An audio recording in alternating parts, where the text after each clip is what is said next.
like if we got back, for example, and Simon was like, "No, you did have ramen with udon noodles," and I'd be going, "I'm not sure, I did."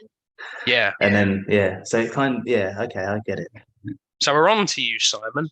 You better watch Well, out. Wait, no, that's gaslighting already. You just You started the gaslight stream, bitch. and you're saying you start this with me. You had udon noodles in like a ramen broth, which is not really how you're supposed to have that anyway. So let's not even go there. Don't you try this? Don't you try this? I know what you Don't guys try to start do. this with me. You had udon noodles and a ramen broth. That is the best opening you could hope for. I know this. I have all people to challenge me on food. Yeah, I have all people to challenge on food. Jesus Christ. I thought you said oods at first, as in like slang for udon. Send oods. Oh yeah, send oods, yeah. Don't challenge me on my knowledge of oods. That was fantastic. Anyways, so how did you get home, by the way? Did you get the bus from Romford?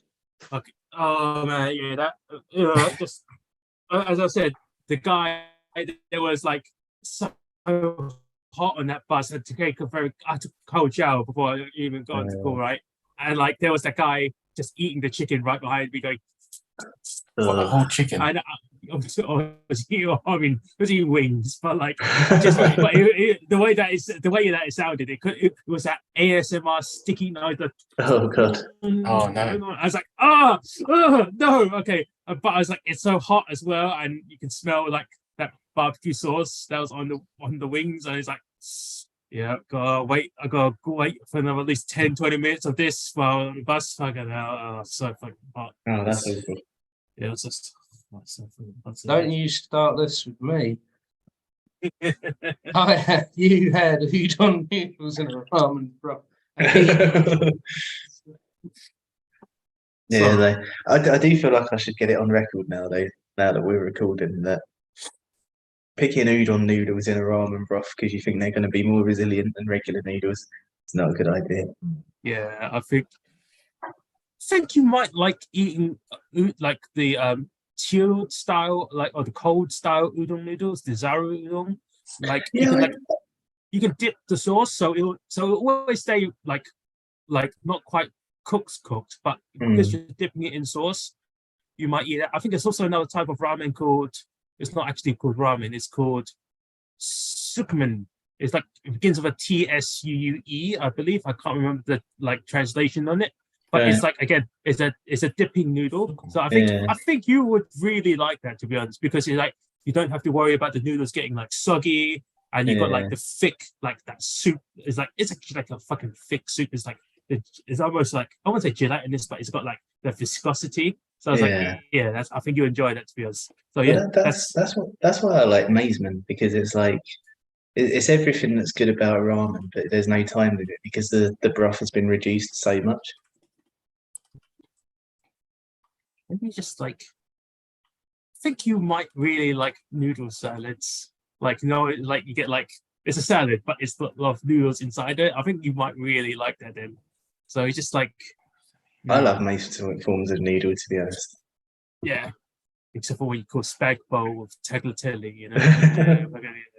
What's the one in between? Linguine? Yeah, linguine is. That's like the ribbons, isn't it? I think. Yeah, I think the longer and flatter the pasta gets, the more preferable it is to me.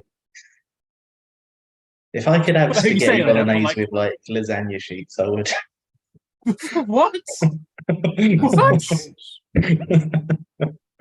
Like it's all stacked, but like it's a very thin stack, so you're eating cardboard. Not even a stack. Just boil the lasagna sheets first. Chuck them in the bolognese sauce. Just eat one sheet at a time. So you want to eat colonis then?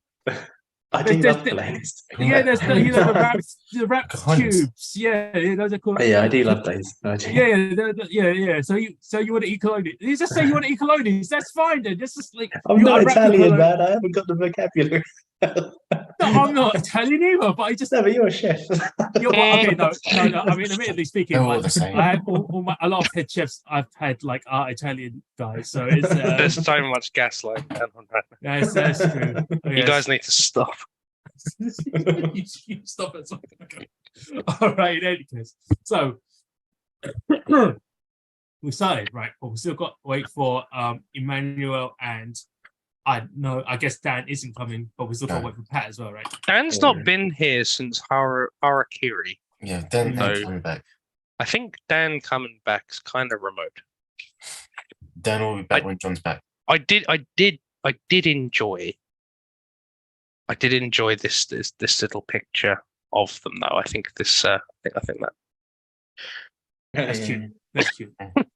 it's very Pat got an action shot. Oh, there was a really funny moment earlier because Dan and Coral were walking in front of me, and Dan pinched Coral's bum, and I was like, "Dan, man, I'm right behind you." And then Coral pinched Dan's bum, and he farted on her hand. I'm really glad that was live to YouTube.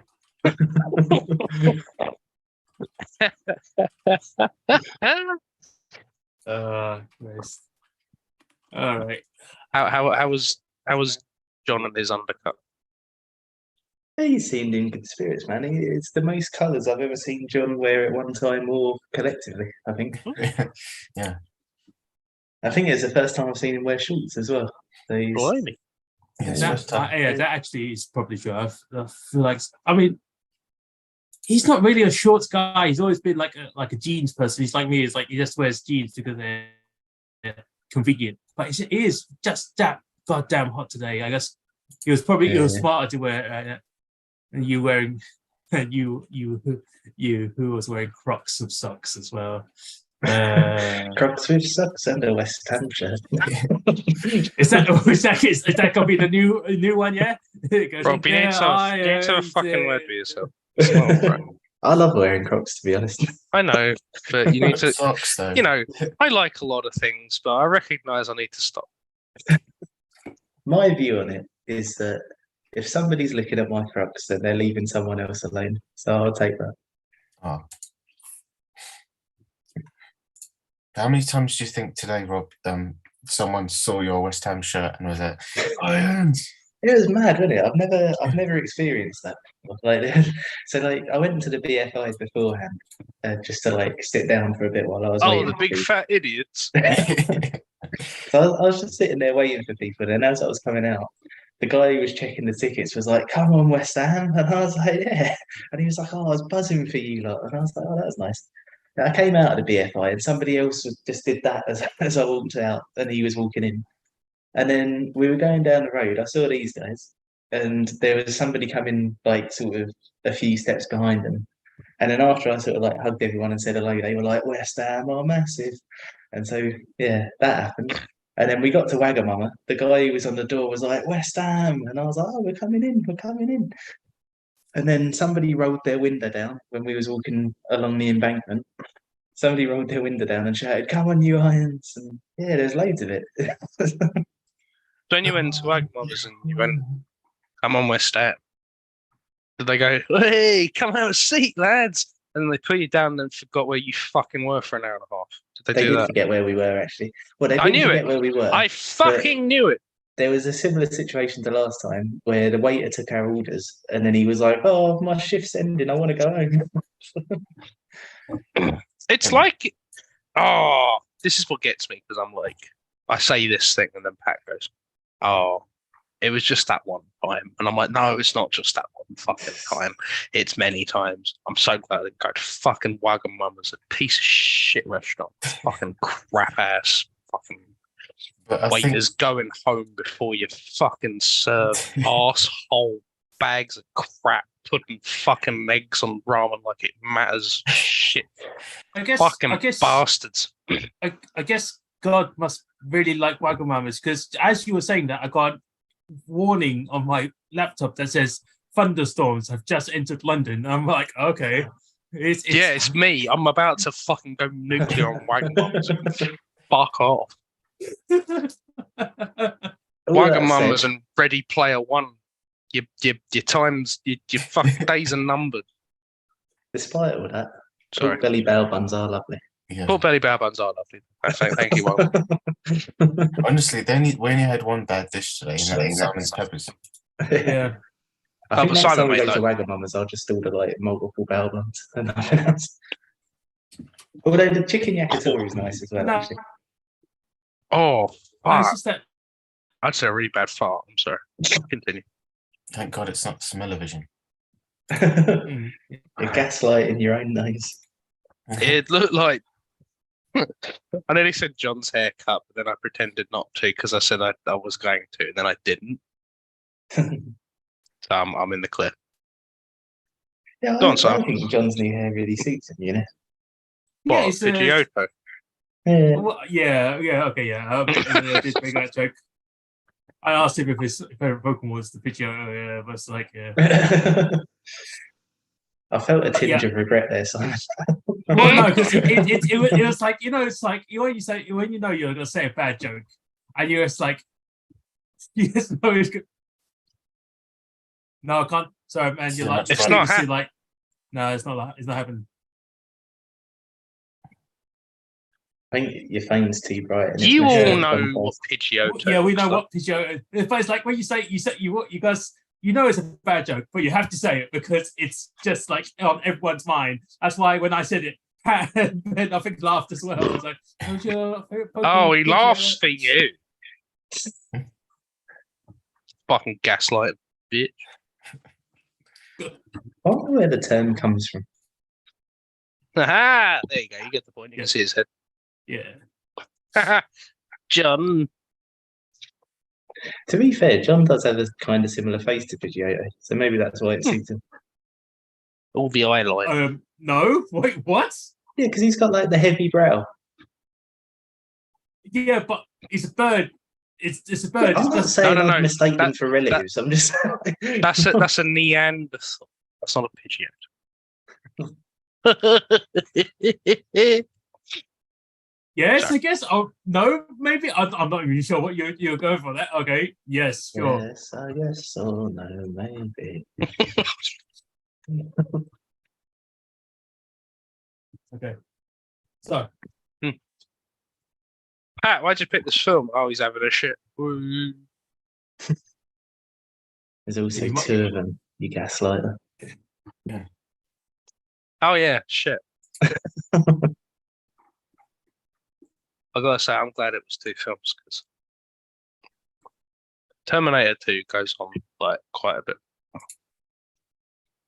Yeah, I'm not as into Terminator 2, but that's just a personal preference thing because it's like your typical sort of like big late 80s action. And that's just generally.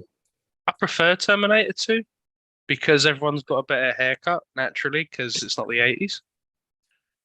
Yeah, actually, I would agree. I prefer the aesthetic of Terminator 2, Yeah. but I like that Terminator 1 is clearly James Cameron figuring it out as he goes along. I really like that. So I saw 1980 Sarah Connor and I was like, why do you want to live? Like, your hair is shit. Just Everyone had bad hair though. That's the thing. no, but yeah, why? That's a plot hole. Why did anyone want to live in the 80s? Because your hair was crap. It was just At the time, crap. they loved it. It was the fashion. I know that just says so much. Like, just kill yourself. Stop it. If you're in the 80s, just stop it. Sorry. Well, luckily, time travel doesn't exist. And Time there's nobody. travel. Yeah, time travel. It's Yeah. I don't know what it could refer to. Oh, Pat's got 3 Hall of Fames this week. I thought you had 2. No, 3. He's got 2 Oh. for Terminator 2 and 1 for Terminator. Ow, fuck. Terminator. Are you adding it? Added it. Are you adding it to the spreadsheet? Oh, I can do, yeah.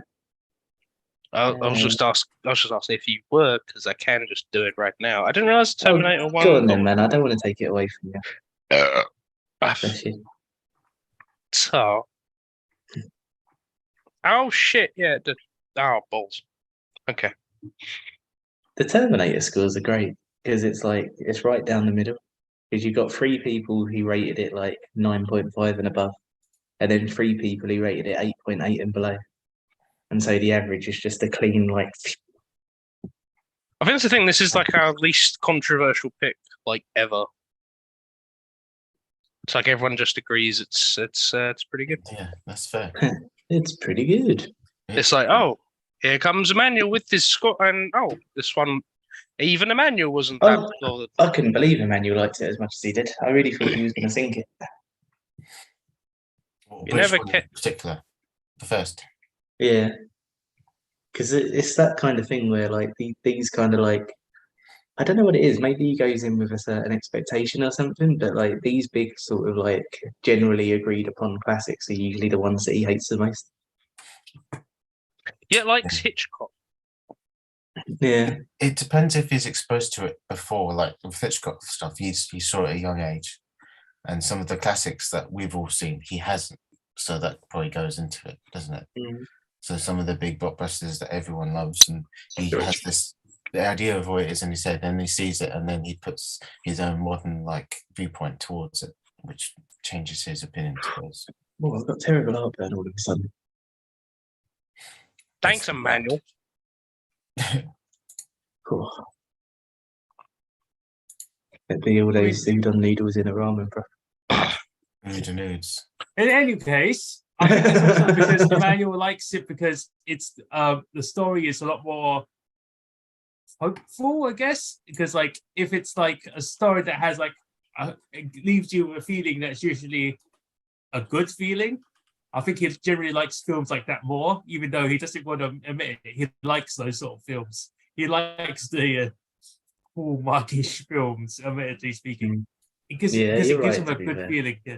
And like, I blame him. I understand why he likes those films, admittedly speaking, because sad films that make you sad. I just can't wait until I get to my other choices. So let's go some fucking depressing films. But we're choosing for Goat Round, which is next round, right? Yeah, yeah. After So these next, two, yeah. yes. So yeah, we're only 2 weeks out from Great Round. Nice.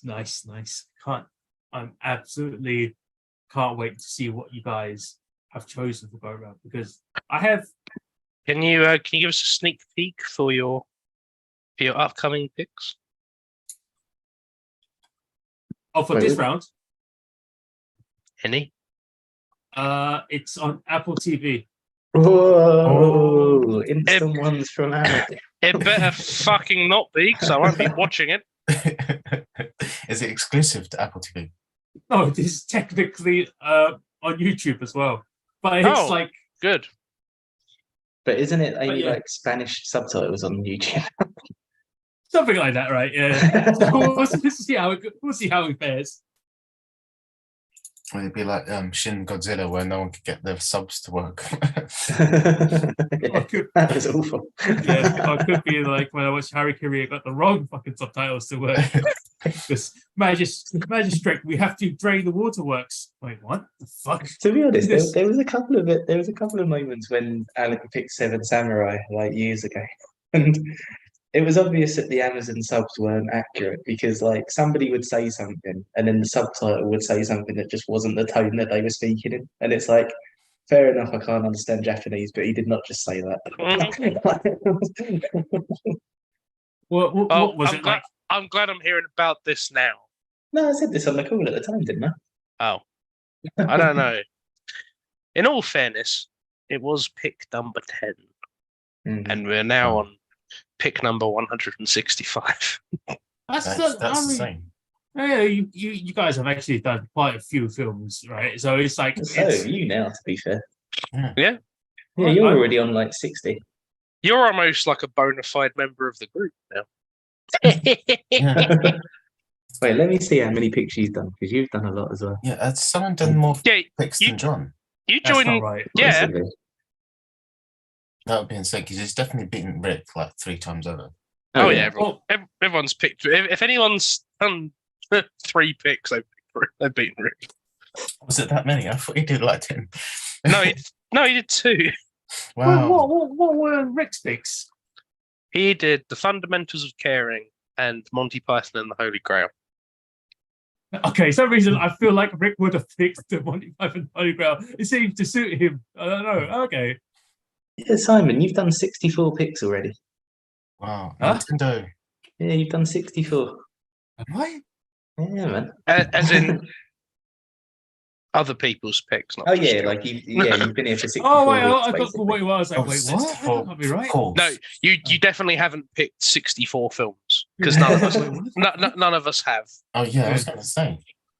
How But many have we as done each? someone About done- 25 now, right? Yeah, I think it is. Let me check.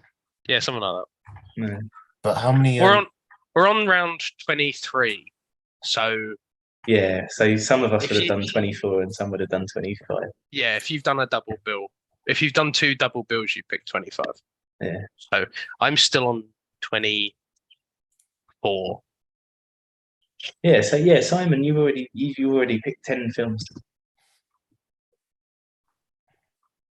How many had John did?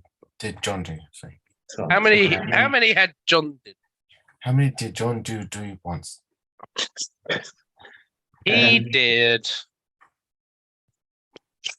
1, 2, 3, 4. Oh, I've got all the numbers there.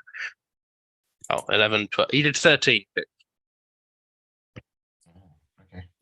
He did The Fall, Truman Show, Bill and Ted's Excellent Adventure, The Princess Bride, Austin Powers, About Time, The Matrix, Judge Dredd, it's a bad movie round, Hero, Snatch, The Greatest Showman, and then we skipped 4 rounds and he did Baby Driver, and then Shin Godzilla, and then he left again. Okay. You're almost there, Simon. You can beat John. Yes, you can beat someone who isn't playing. West Ham are massive everywhere we go. West Ham are massive everywhere we I go. know. Everywhere we go. We go everywhere. Oh, Emmanuel's ascended into his ceiling. Yeah, sorry I was late. Whoa! Still not the latest one. Technically, you're early, to be fair, because Pat's not here. And we Yeah. can't start Oh, without him. Yeah, I mean, Oh, yeah, it's his film. I mean, we can start without him. Just be a bit it would unconventional. be mean. I don't want to be mean. It would be no. It would just be deeply unconventional. And mean. Well, he said he was going to How be long- like despite. Hey man, get How long- gaslit. He's gonna be. Be 20 minutes to an hour. Who knows? Oh, we really don't know. If he has a shit along the way, we're done for. You can't really My hay predict. fever has been attacking me for punishing me for being out Yeah. so much today. I was like just pretty much suffering and I washed my face constantly. And I put some eye drops and stuff. So a bit better. Did you Have have you a ever cold tried- shower? Not a complete shower unless you just count my head being in the shower.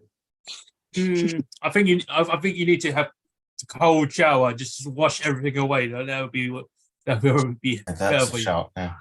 Yeah, Emmanuel, have you ever made tried it. putting Vaseline up your nose? The Vaseline. Sometimes I do. But fortunately today my nose isn't suffering. Oh, I used to do that for 2 different kind of reasons. So basically I used to get nosebleeds a lot because of my That's hay. exactly why I started doing it. Yeah. Yeah, Oh. and it really helped. It was basically the cheaper way than using prescription kind of nasal cream Yeah. 50. that your doctor can prescribe to you. That's why I used to have it first. But at one point I was just like, I can't do this. I need something else. So I use Vaseline. It also helps trap a little bit of the pollen before it gets to your thing. So it helps a little bit. But yeah, today was mainly my eyes. Usually it's both my nose and my eyes, but today I think the mask really helped my nose. But the thing is, the best glasses for me to really wear are the sports glasses.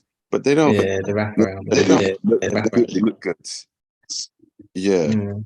Like obviously it's context. If I was doing some sport, it'll be different. But I'm just walking around. Yeah.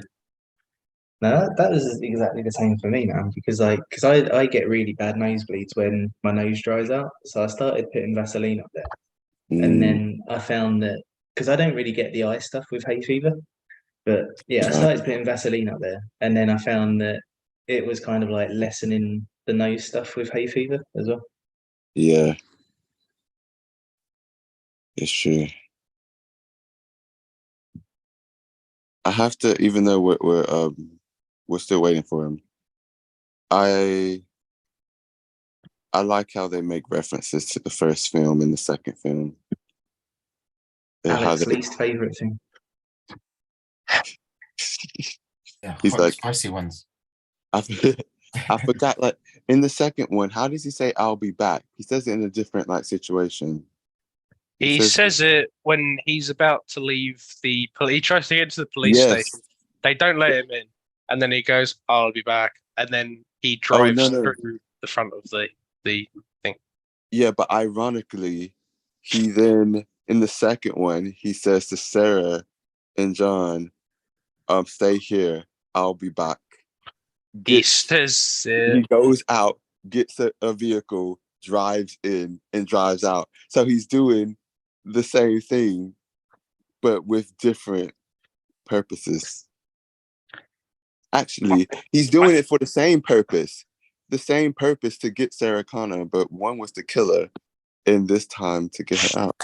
That's quite a good inverse of expectations, you could say. "Whoa!" My favorite reference to a previous one though is in, I think it's Genesis, where like they're speeding down the road Really? and the woman, I forget her name, but Hang she on, did you leans just out. say your favorite? Yeah, it's my favorite one. Yeah, Fuck. my favorite reference, not my favorite Terminator. My favorite reference is the woman Fuck who's driving the references. car. I can't remember her name, but Emilia she's Clarke. speeding down the road. Yeah, Emilia Clarke, and she kind of like leans out to someone, and she says, "Get in if you want to live," but because of the way she says it, it sounds like she says, "Get in if you want a lift," and it just makes it makes me cry every time. Get in if you want to lift. But because of her accent, maybe. Tears of joy, yeah? Tears of joy. That's what you're crying, right? Yeah. She said that line so well. Get in if you want to lift. Okay. That's still a film. nice play. That film was like it was a real crushing indictment of Australian actors. Because it was like, oh, Jai Courtney, you're like, ugh. And then it was like, also, we got the guy from a Planet of the Apes movie to be John Connor. He's also Australian. And it's like, oh no. The same thing's happening now though, like because back then it was like Australian actors were doing everything, and now it's British actors are doing everything. Cool. Bloody Australians. No complaints. Anyway, No. Patrick, why did you pick these two films? Did you say me? No. No, I me. said Patrick. Oh, okay. That's Yeah, right. like impact. Has nothing like your name. I mean, if Hey, it was you, you would have already started by now. No, sorry, Alec and Patrick sound quite similar. Do they? Alec and Patrick, yeah. Alec. Especially if you have It's the lag, same right? mouth movement. I don't know. I'm not- Right at the end, they sound pretty similar, don't they? Rick, Alec. I mean, with back connection, I can see how it happens. Thank And you. Zoom has back connection, so Unless Yeah. we're talking about Robert Patrick, let's talk about Patrick's film. yes. And let's talk Um, about the real. Can the real Bob please stand up? And Rob Sorry. turns into some liquid metal. Well, I felt like these two films deserve to be in film club. Thought it was a perfect chance to so initially I was trying to work out a deal with Humphrey when he was here to do back to back. But then John left, and it was John that I wanted to see the films because he'd never seen them. So then I sort of put in a back burner. And then I was like, you know what, I'll just pick it as a double header. I want to watch them again. I want to talk about them again. You know, you had your chance. But yeah, like the growing up, two of my favorite films. I know I say this quite a lot, but I do tend to just pick my favorite films. But these two will always live in my mind. The sequels that come after it, quite hit and miss. Like I've got a soft spot for Rise of the Machines and Dark Fate. The other two, not Not the best, especially Genesis, but Genesis is important anyway, just to show you how not to make a Terminator film. And actually, Salvation, while not great, I loved the idea for it. Like, because I've always wanted like a future war film. It just didn't quite hit. Mm. None of them hit. Now, the only sequel that I've thought anything good of, outside of 2, obviously, but you kind of like, there's one of those films that's so iconic that you don't count it as a sequel almost. Yeah. But the only one I thought anything of was 3. 3 is underrated. I think Three's the one. Three's the one that established that you can only delay Judgment Day. You can't stop it. Yeah, Yeah. which is and that fair criticism. That's stupid. Oh, But I found it quite enjoyable.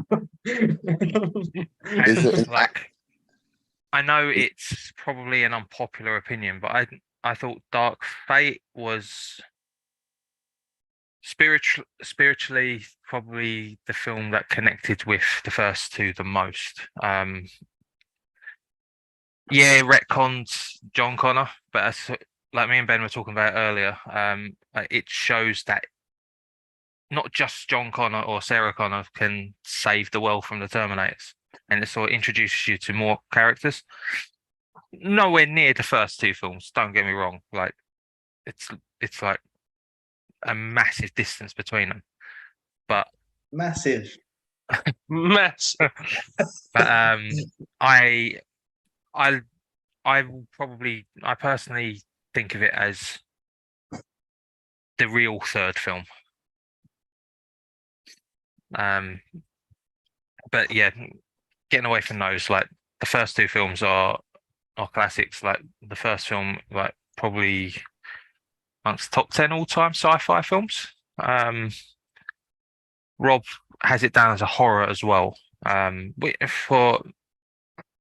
sort of agree in a way, because it's sort of that terror of like this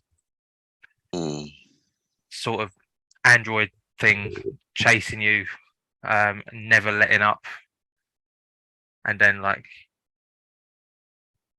the second film is like kind of like Aliens, where it's just it's mostly an action film, but they both play off each other so well. So that's why I picked Terminator 1 and 2. Cool. That's a good point. I'm just gonna get straight in there. Sorry, I really, really fucking like these films because my first exposure to them was the event. So we used to do events. So like once a month we'd pick a franchise and we'd try and watch them all. And yeah, I think I like second one was Terminator. Something like that. I think our first one was Something like that, Batman. yeah. First one was Batman. Second one was Terminator. Mm. But that was my first exposure to them. So I'd never watched them before because it fell into the category of things my dad thought were shit. So I just never watched them. And so I got about halfway through Terminator 1, and then I think it was like Arnie shows up at the club, and then I just kind of went like, shit. Can you imagine if I was just sitting here like right now and some giant 7-foot Austrian man in a leather jacket just kicked my door in and decided he wanted to shoot me? And I was like, this is terrifying. And I was like, yeah, this is a really good concept, actually. I really like this. And I went, this is a really good film. And yeah, I finished Terminator 1. I was like, I didn't expect to like that, but I thought that was pretty fucking cool, actually. And then I watched Terminator 2 and I was like, shit, that was really good. That was really, really, really good. So yeah, I really, really like both of these. They're really, really, really cool films. I didn't see them before. I purely saw them because of Film Club, purely because they forced me to. But I'm so glad they did. These are real cultural milestones. That is exactly the same for me, because like not being like a massive fan of action films, I kind of just wrote them off and just assumed that I wouldn't like them. So the first time I watched them was the event as well. And I remember when the event came round and I was like, I really can't be bothered to watch these, but because we said we're going to do it, I'll do it. And I watched the first one and I remember watching it. It was really late at night, and Rachel had gone to bed, and I went next door and I watched it, and I just remember being hooked to it and just being like, "Holy shit! This has actually been really cool all along." And it shocked me how much I liked it, but I really, really did. And I think it's similar to what I was saying when Emmanuel picked The Quiet Family, because it's like you can tell it's like a filmmaker who's kind of like learning what they're doing as they're making the film. You And weren't it's got, expecting like- that reference, were you? It's got like really rough edges and like I really like that kind of stuff. And so yeah, I was blown away by how much I liked the first one.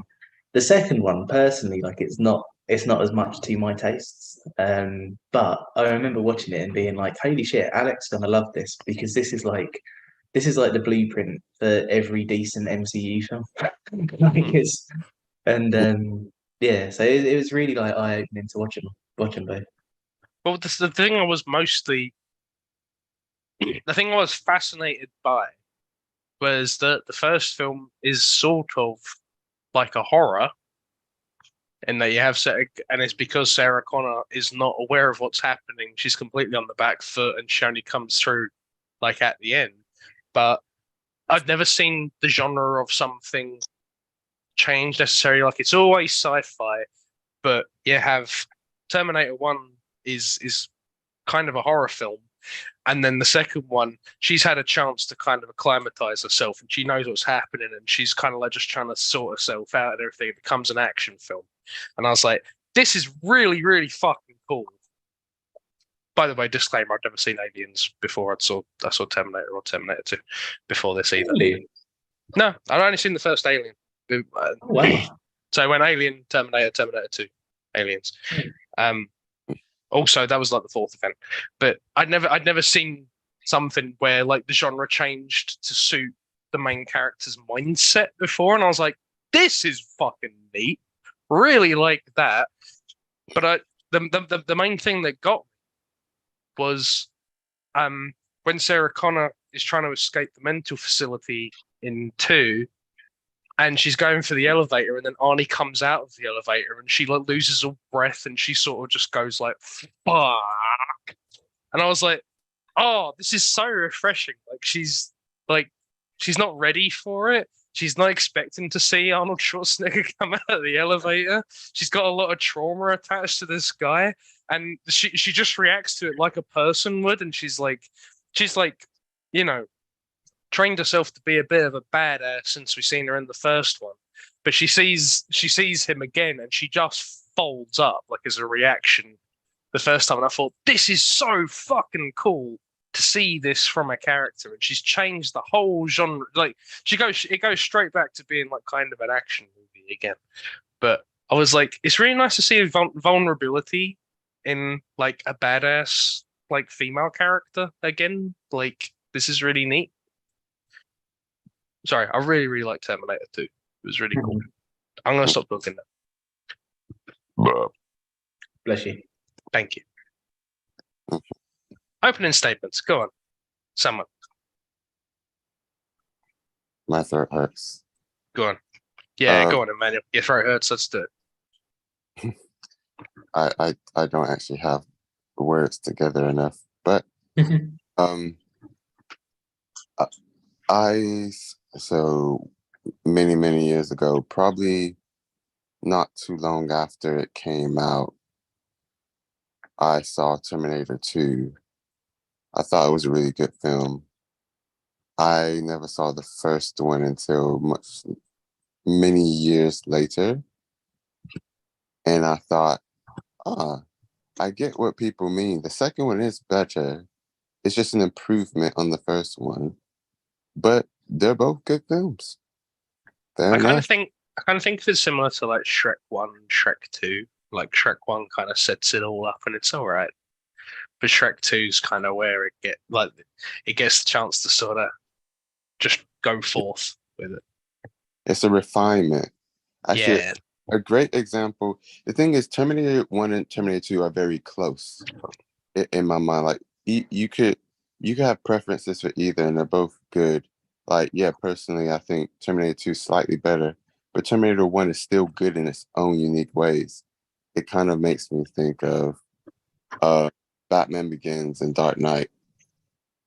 like as two films. Batman Begins kind of sets up this kind of Christopher Nolan's version of it in his world, and then Dark Knight just slams the hammer down, and it's just like, yes, this is Batman, and it's just like, man. But yeah, it's I wouldn't say, I don't know. There's not many films I love. These films are good. I think nothing bad of them. I'm trying to get Camilla to watch them. Because I had watched them, I didn't want to watch them again as usual. But I was just like, okay, let me stop putting this off and watch it. I was just like, you know what? Yeah, that was all right. That was good. And yeah, I like how in the first one, he's just going through systematically, just one by one. And it's that, man, it's just ruthless. Yeah, Just like a good. killing machine. Yeah, I Yeah. did.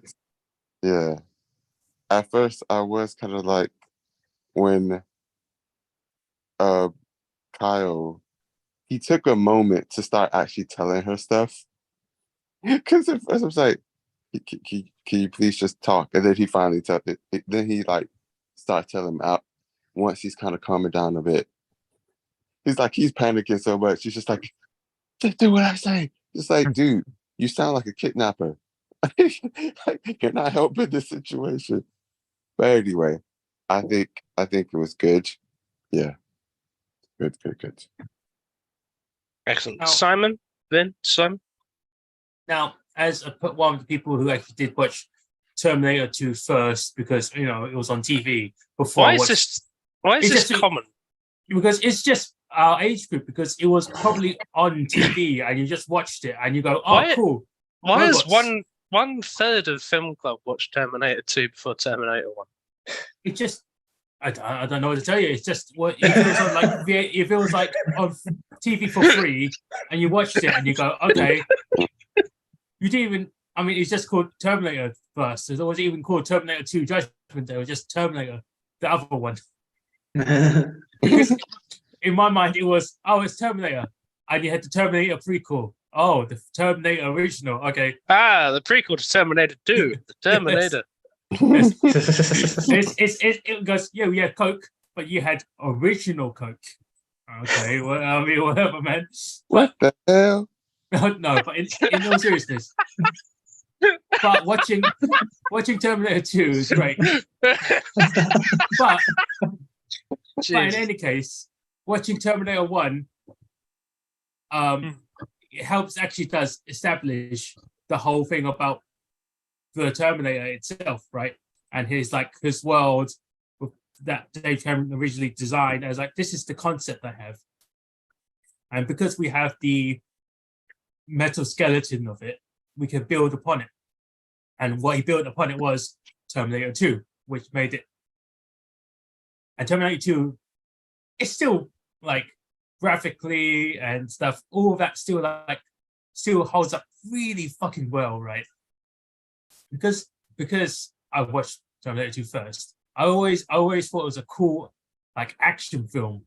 Didn't really quite get the concepts of it. Admittedly, just saw the guy remove his hand, and it's like, oh my god, it's a robot hand. Wow, that's fucking awesome. As a young person, you see that, you don't get freaked out. You just go, oh, that's sick. That's awesome. Do you think you'd have felt that same way if you'd have seen him go, I need to prove that I'm a Terminator. So what I'm going to do is I'm going to get a knife and I'm going to wait until a fly shows up, and then I'm going to slice that fly in half. No. Thank you, because that's what happens in Dark Fate. That's what they choose to do to prove to someone that she's an android. Well, I mean, if you really want to go on about it, you go. If you want to open the can of worms, you want to start doing the Sarah Connor Chronicles, aren't we? Oh, the Sarah Connor Chronicles. Let's do it. Let's do the Sarah Connor Chronicles. If someone did that, I would just be like, "Oh, so you trained many years like those Japanese warriors all their life, so they just slice thieves." I don't think Japanese people can do that. I think they're just normal people. But I'd be- in any case, watch You Terminator read 2 enough Japanese first. and Chinese fantasy. I think you're thinking of Anyways. anime. Anyway, watch Terminator 2 first. Really liked it. Watch Oh. Terminator 1 and go, oh, right, there is an actual like thought and concept behind it. Rewatch Terminator 2, appreciated it way more. Then watch Terminator 3 and went, I mean, the lady in the red dress is kind of hot, so I guess I'll give it a pass. So that's how that. Then afterwards, You are watch, correct. then afterwards you watch Salvation and you went, okay, I'll be back. I mean, yeah, I guess you will be. Oh wait, is Salvation the one where it's old Arnie? It's one of No, those. it's Christian it's not. Bale. It's Christian Bale and CGI on.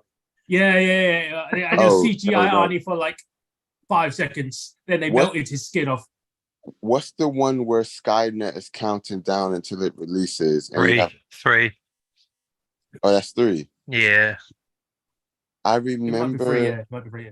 I remember kind of liking that to an extent, but maybe it was just parts. And I think it's just like, oh, you got old Arnie, and you got the crap about to hit the fan, and it's got feels in it.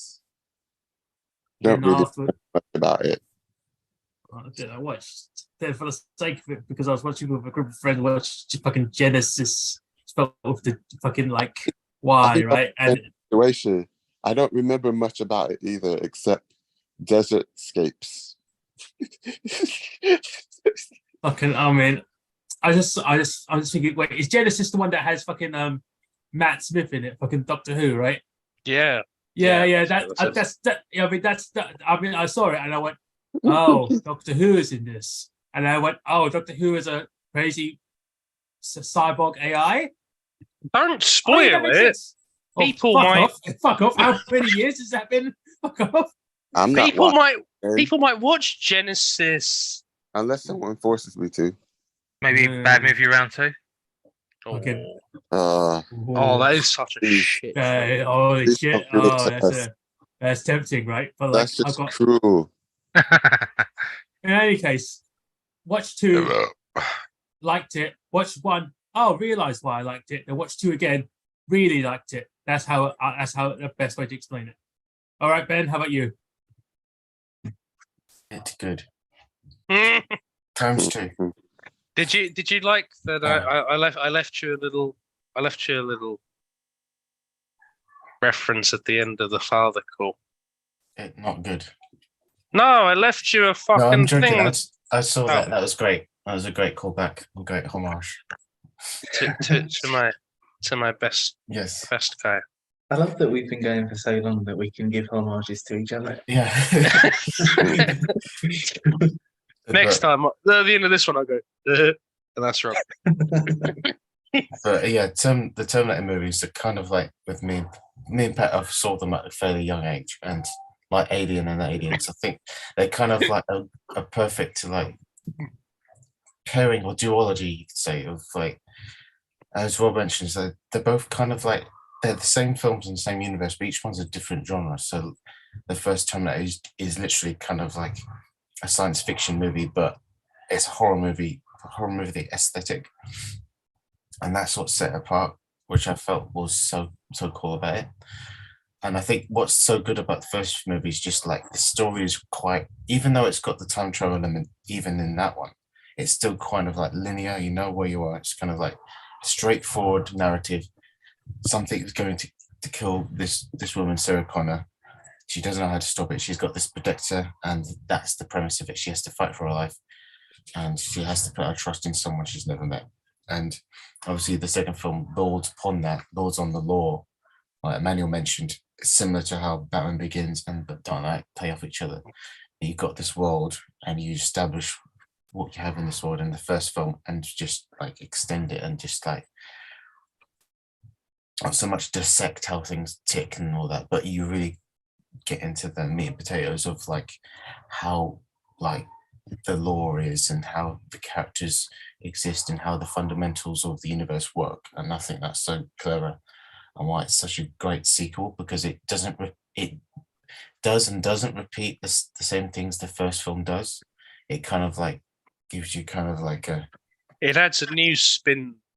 a new spin to it, and the expectations are flipped. You think, oh, if you imagine seeing like T2, if you haven't know any knowledge about it at all, you're going into this film and you see Arnie's Terminator come through and go after these characters, and you say, oh, he's back again. And there's obviously Robert Patrick's character, the T-1000. You think, oh, he's clearly this protector of this story. He's protecting John and Sarah, blah blah blah. And then they flip it by having Arnie's character be the reprogrammed Terminator, being the protector.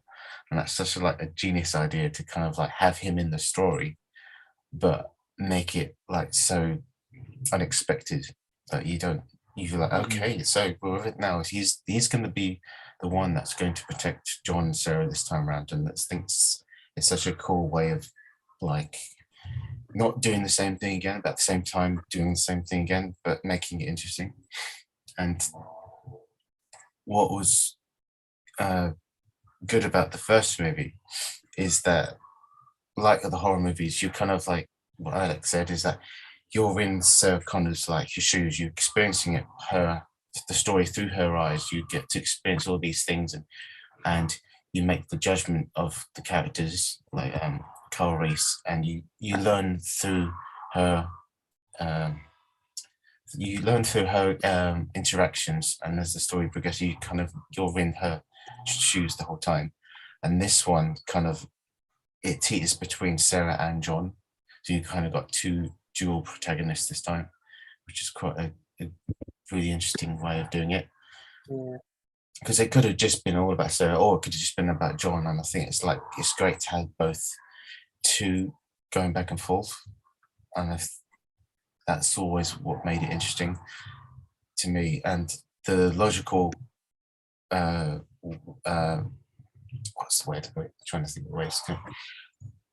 T2 Judgment Day kind of like continues logically where it would go 5 or 6 years later, isn't it? It's there's nothing in the story that's kind of like, oh, let's just doing this for the sake of it. It's kind of like, what would happen if this happened in real life? Yeah, Sarah Connor probably would go to a mental institution. John will be separated from her. Stuff like all these little things that kind of like, you're like, you know what, that makes a lot of sense. And it kind of uses those ideas as jumping off points of where to take the story naturally. And I think like, let's do this, we do it this way. So John and Sarah separate, they get back together. What's the next logical step? They go after Skynet because they know, wait, we need to stop this thing, and this is going to come back again. So let's go to the source, and they find the man who created it.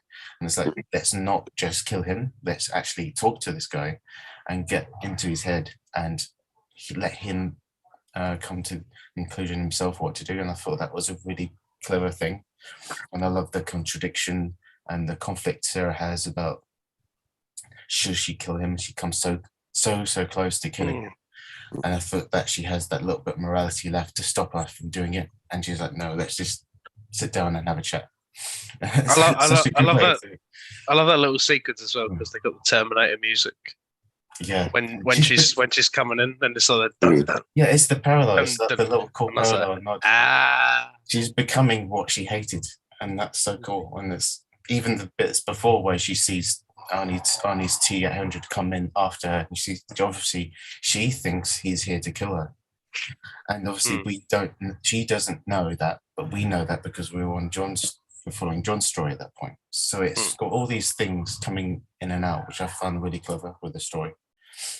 So I think there's an argument to have which film is the best, but both have a good strong argument, I think. Ben, is your uncle downstairs?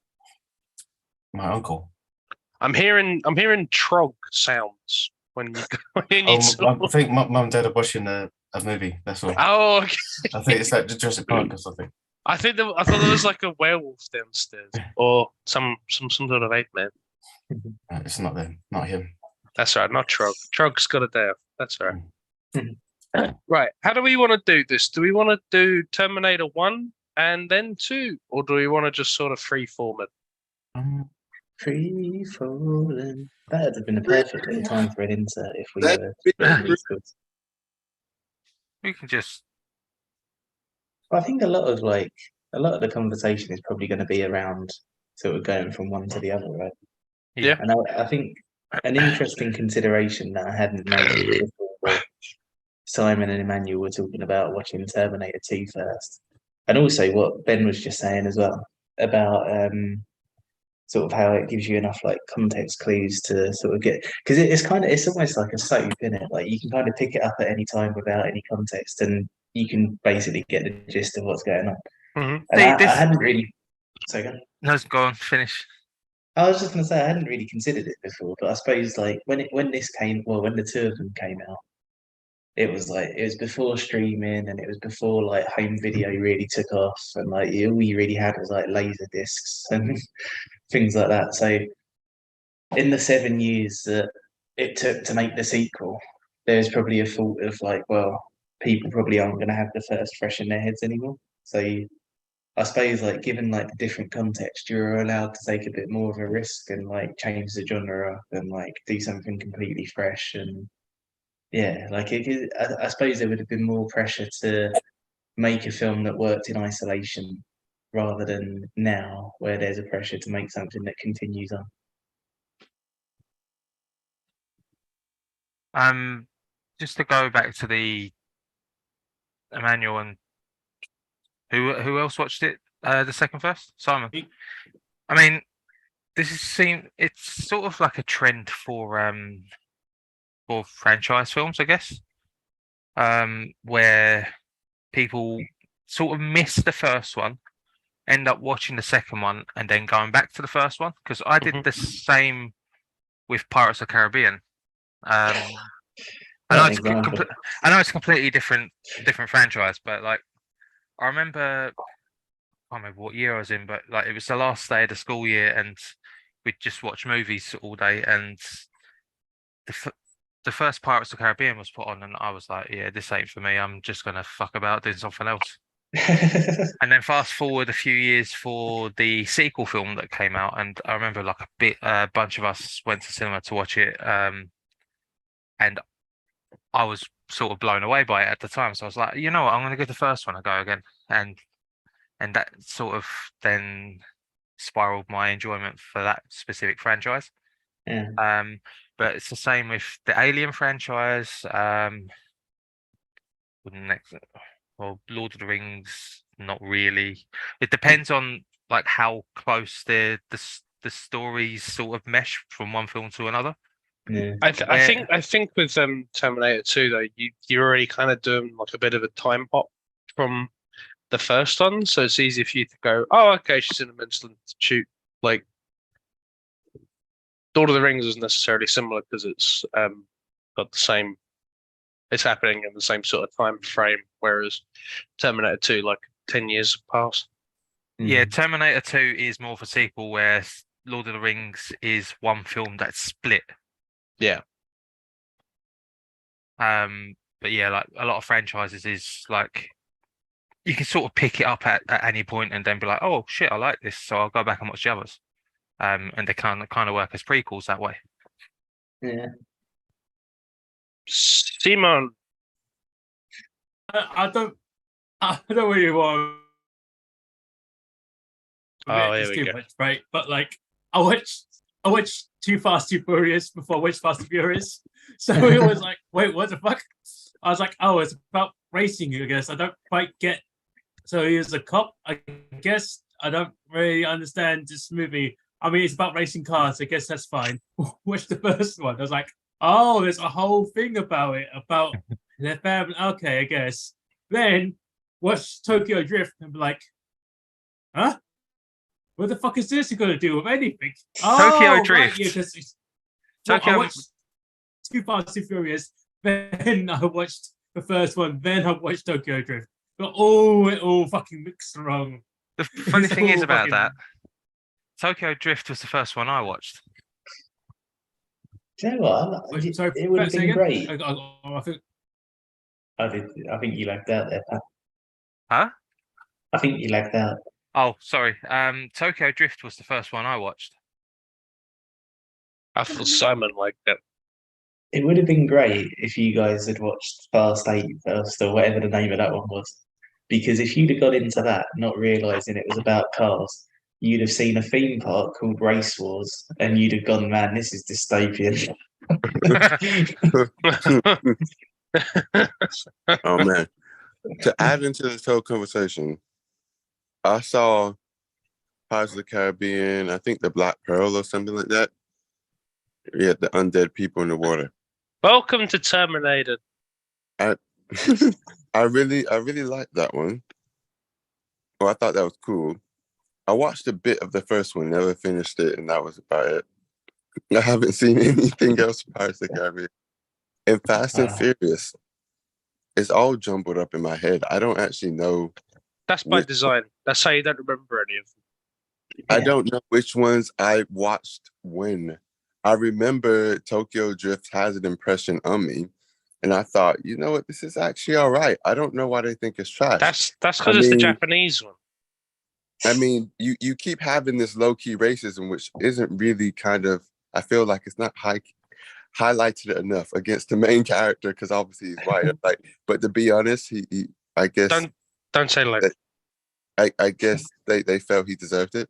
I don't know. I don't mean that in any kind of way. If you remember the bit that went bang, bang, bang, bang, bang, bang, family, then that's anything since the fourth one. I remember watching one of these for an event. Watched the first one, and I sat down with Eb and I was like, okay, what was the problem there? And I was like, oh yeah, the problem was Paul Walker. He it was something like the guy in the seat should have shot earlier, or like Paul Walker should have shot earlier. Like it was all down to sort of like, you know, a gunfight, and it was like timings of a gunfight. There's like, when would have been optimal to shoot, and why didn't he, and all that. And we were discussing this, and we came out like a 6. And then we watched Fast and the Furious 4. It was like, it's gone. There we go. It doesn't matter. It's fine. It's just clown. it's just gone clown. There's no point. There's no point counting shots or working out when someone should have shot. We're in clown world. It doesn't matter. Family. It's fucked. I don't care. Fuck family. It's rubbish. I don't care about. I think that's a bit frowned upon. I don't care about this family. This family can die. I hate them. What the crap? Jesus, he wants to fuck families and want them to die. Jesus, Yeah. What's wrong with you, Alec? I hate family. They should all die. We are not. We do not endorse this behavior or these sayings. You can ignore this man. Please do not copy his behavior, children. Murder and incest is bad. This is 18. Thank you. I will give Fast and Furious some credit though, because it's the only franchise that I've been watching and like questioning whether I was actually awake or not. Because it was the bit where they start. It's the bit where they started driving to space. I was like, "There's no way that this is not a dream." Anyway, Terminator. Well, So, Miscellaneous grunts. Hang on, sorry. I thought Emmanuel just said woof, and then Simon just carried on. He said whoosh. Oh, Yeah. whoosh. Control. Okay. Right. So John Woof. Connor and sorry.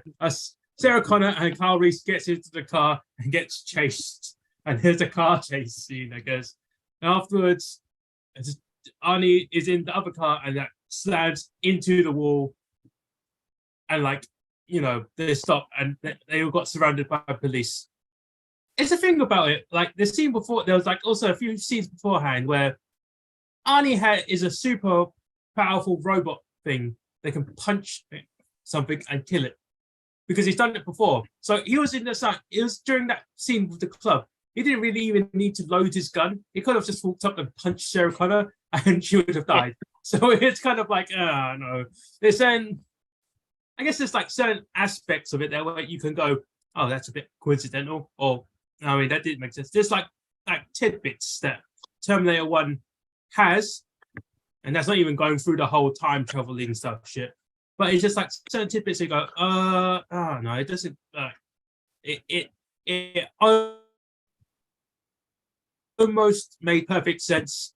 Then afterwards, it was just like, oh no, I feel like it was just certain points were lacking in the story because he could have. There's quite a few times there he could have killed her quite easily. He just didn't. What I would say, I get what you're saying, but there's two things that I noticed, and I felt it was very deliberate. Through both films, it felt like they wrote in that the Terminators prefer doing something with less energy rather than doing the necessarily always most efficient or thing that can get it done the quickest. There's multiple situations through both films where they're doing something, but they choose the one that will take that will use them less energy. And also the second part, it might just be me, but I assume that from where they're from, you don't really have cars. You just have tanks. Where they have a lot of knowledge, yes, but I feel like they've never really had proper practice driving cars. And I feel like it shows because they suck at driving. They're good at many things, but they suck at driving. And I'm just like, you can see they know technically how to drive, but they've never really had to drive because you don't really have roads or proper cars in the future. Or you might have some cars, but then you're driving them in places that are like Mad Max. So you don't exactly have to keep to roads or have traffic. So I feel like that kind of shows it's just funny. I'm like, I think they did that on purpose, but I don't know if that's just me.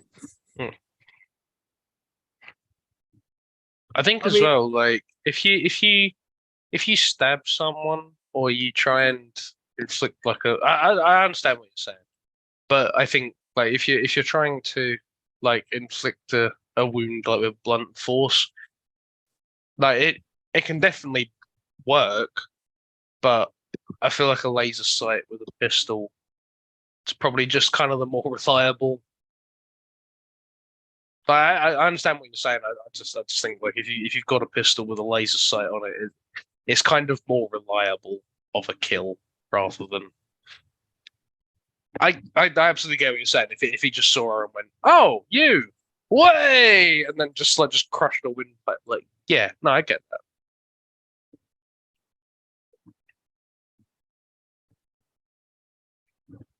Talking about that, talk about him and his guns, right? The scene when he's actually in the gun shop, right? I know, no matter what sort of age it was, right? No one fucking keeps bullets on the counter so he can fucking load the gun and goes, hey, you can't do that. Yes, I can. Bang, and shoots gun. I looked at that. I was thinking, not even in the 80s, no one keeps fucking bullets on the counter just for anyone to reach. That makes no sense there. It was like, I don't know if that was like supposed to be about. I don't know if that was like talking about the image of guns in America or something, but that was like, no way. There's absolutely no way. That makes no sense. It's funny. I can. Yeah, I mean, like. Wait, which part makes no sense? Sorry. You're in a gun behind shop. gun counter. You leave bullets on the counter that anyone can touch. That just yeah. Now they wouldn't have been on the counter. They would have been behind the counter, or like either behind him or below him, like on a lower shelf. That's or sometimes they keep them in the back completely separate. Mm. So yeah, that is a hole just for quickness sake and money saving. Don't shoot another scene, no more lighting, just get the gun and shoot. Cool. All right, let's get out of here. I think that's the thing. Like, it's not necessarily like accurate, but it's also like he kills the owner and then grabs some bullets from behind the bar. Like, it's not that much of a stretch, and it's like if they're not there, they're somewhere else within easy reach. So I don't think it's like that much of a problem.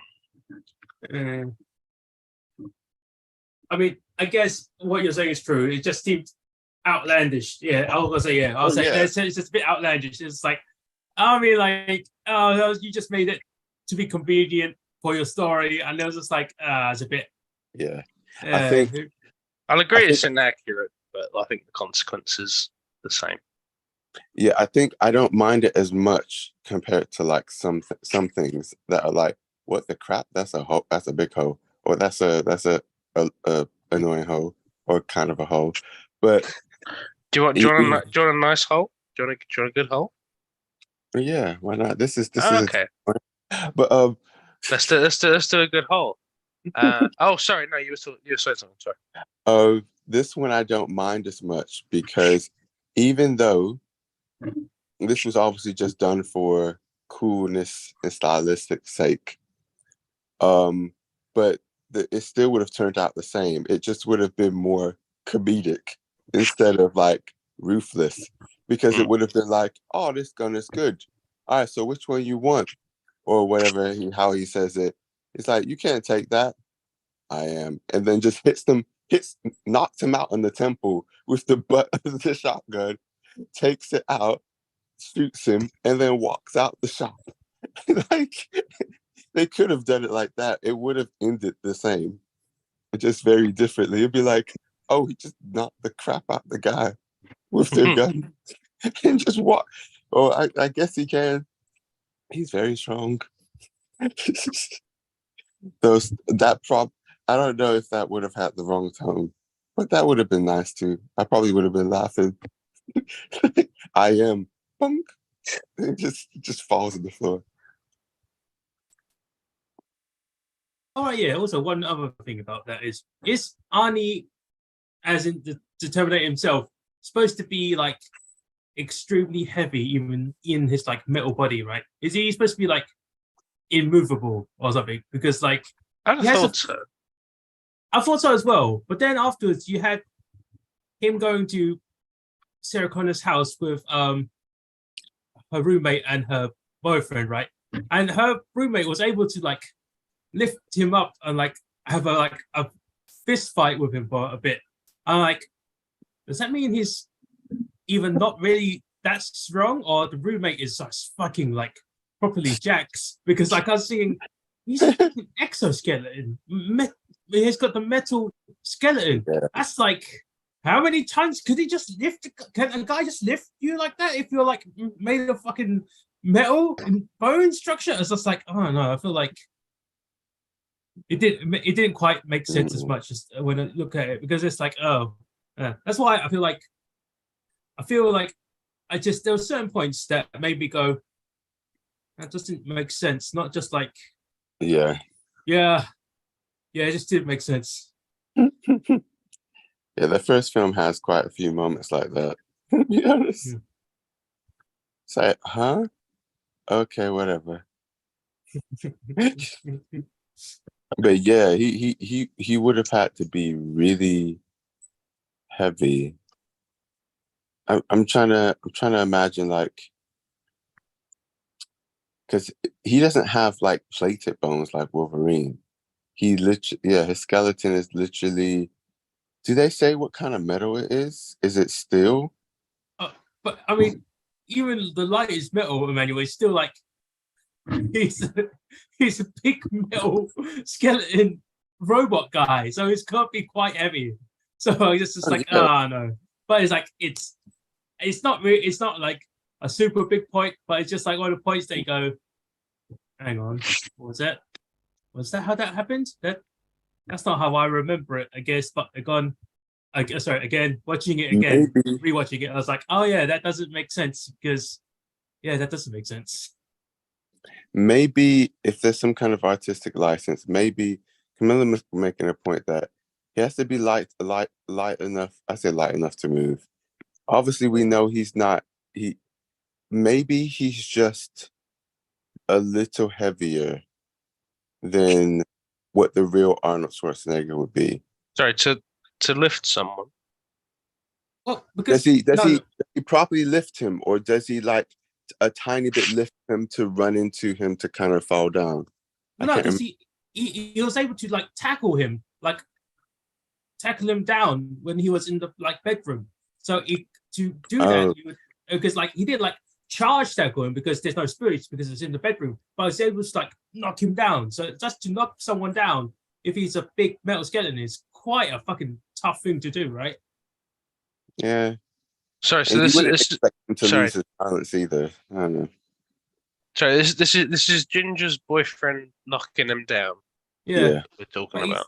Yeah, it's just like it felt like when you look at it, it looks like, but isn't Arnie supposed to be big, robot, strong, heavy, not be able to like an immovable object? I thought that was the concept, right? I think you can. I don't know. I think you can be metal and strong and still be like knocked over. Yeah, but I'm like, I mean, I could push a printer over if I wanted. If you compare it, when he gets hit with bullets, most people, if they had, let's say if they had a vest on and they got hit with a bullet, they are getting knocked back or falling down. It depends what gauge it is, I guess. But Arnie, he could be hit with 10 bullets and he would just like shake a bit. So usually an actual person would have literally been thrown to the ground with that much force. So I get what Simon's saying, because there's multiple times when he's shown as this like really hard to move kind of thing.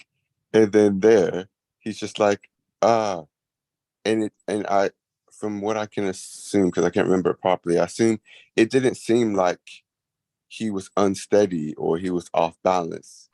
It seemed like the boyfriend just managed to be super hench strong all of a sudden.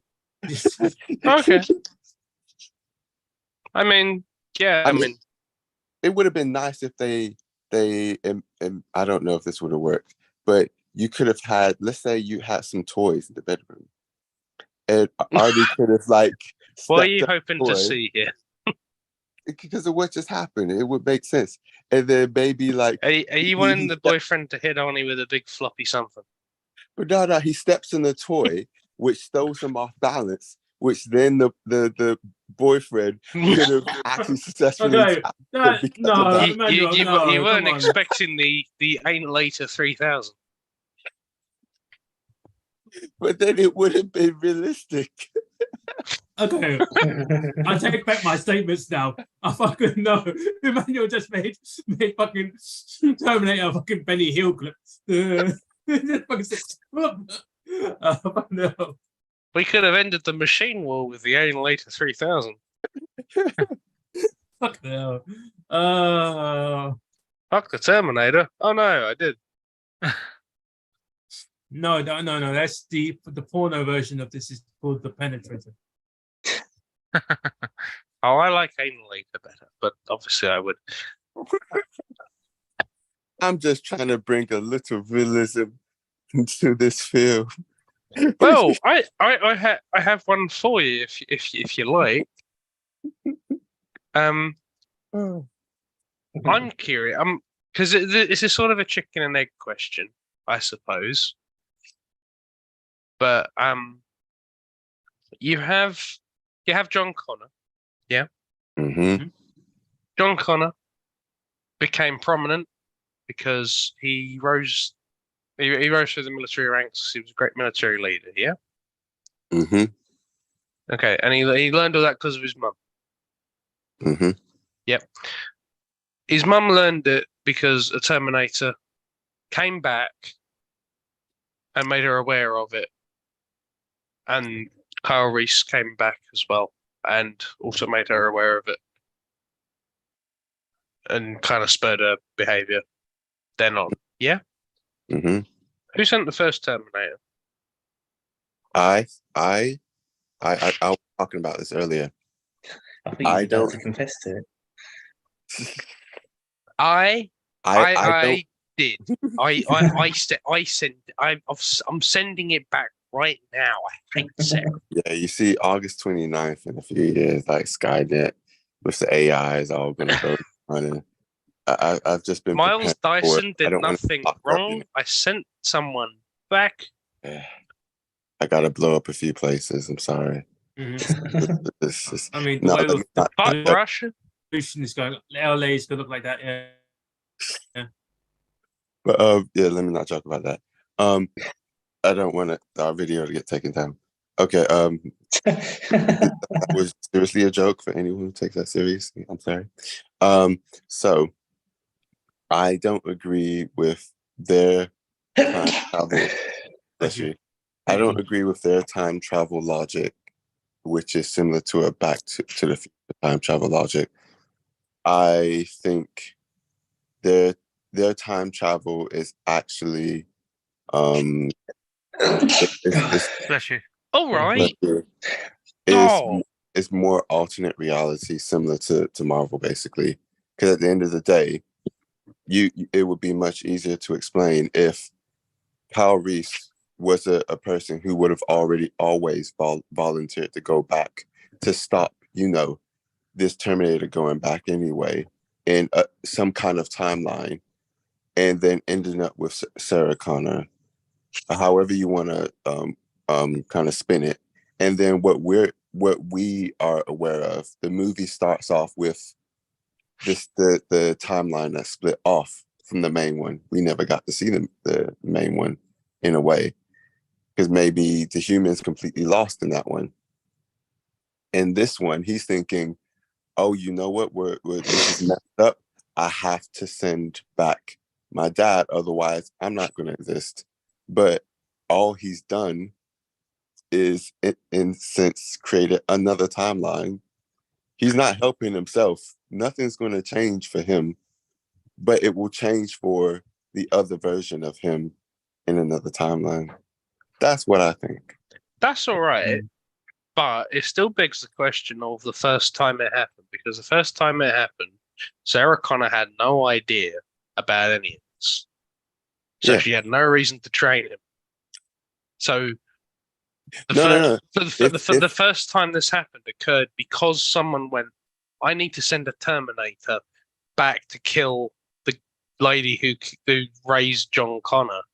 But John Connor couldn't have existed because Sarah Connor didn't know to do any of this. Not that.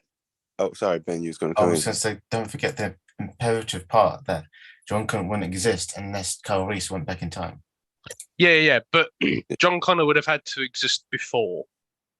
Yeah, but he'd only exist if Kyle Reese went back in time. Yeah, so the first time this happened. What I'm saying is that the first time it happened, it had nothing to do with a John Connor. To me, in the kind of the main world, John Connor didn't exist. I think Kyle Reese went back in time, but it might have been slightly different circumstances. We don't know. So why did anyone send a Terminator back the first time? Because the whole reason that the Terminators exist are to kill Sarah Connor. No. There were other Terminators before before the Arnie one. That's okay. But there's one to send back in time to kill Sarah Connor. So they did explain it in universe. This is not me talking about it. This is them like trying to explain it, right? So supposedly this is the closed time loop version of time travel, which is kind of bullshit in itself. It's because John sent back Kyle Reese that made to make John himself It's called the closed time loop, and they closed it up by like making up the other Terminators go back in time and going here instead back in time, because from the moment that the wrong Sarah Connor dies, they knew that the timeline had changed because they found out someone else called Sarah Connor died. And they closed the time loop that way because they killed the Terminator that was sent back in time.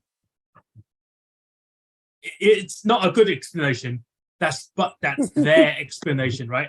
This is not me talking about it, right? So it's like they closed their time loop, so it's all okay now.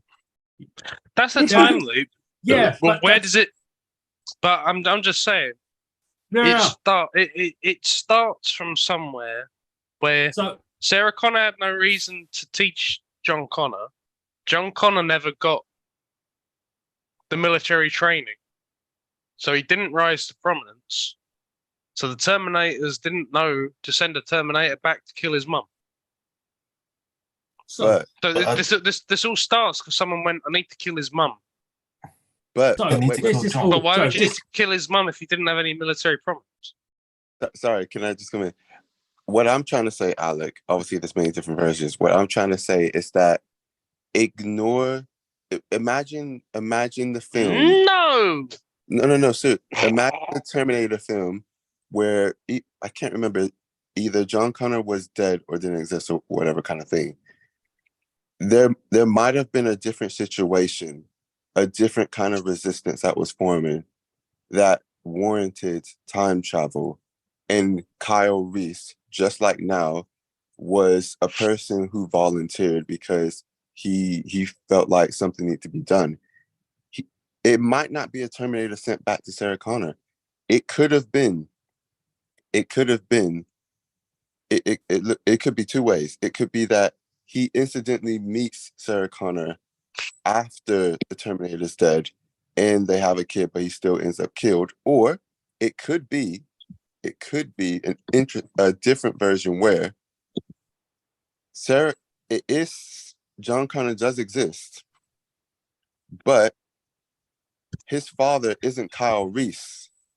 And in the first version, he sends back this guy who volunteers, but by doing that, he changes who ends up being his father in this alternate timeline. Oh no! Still exists. You can have it so many ways. No, Emmanuel. I think I understand what Alex upset about. It's the arrival. Well, okay. I understand why you're. I understand what you're. I'll get through.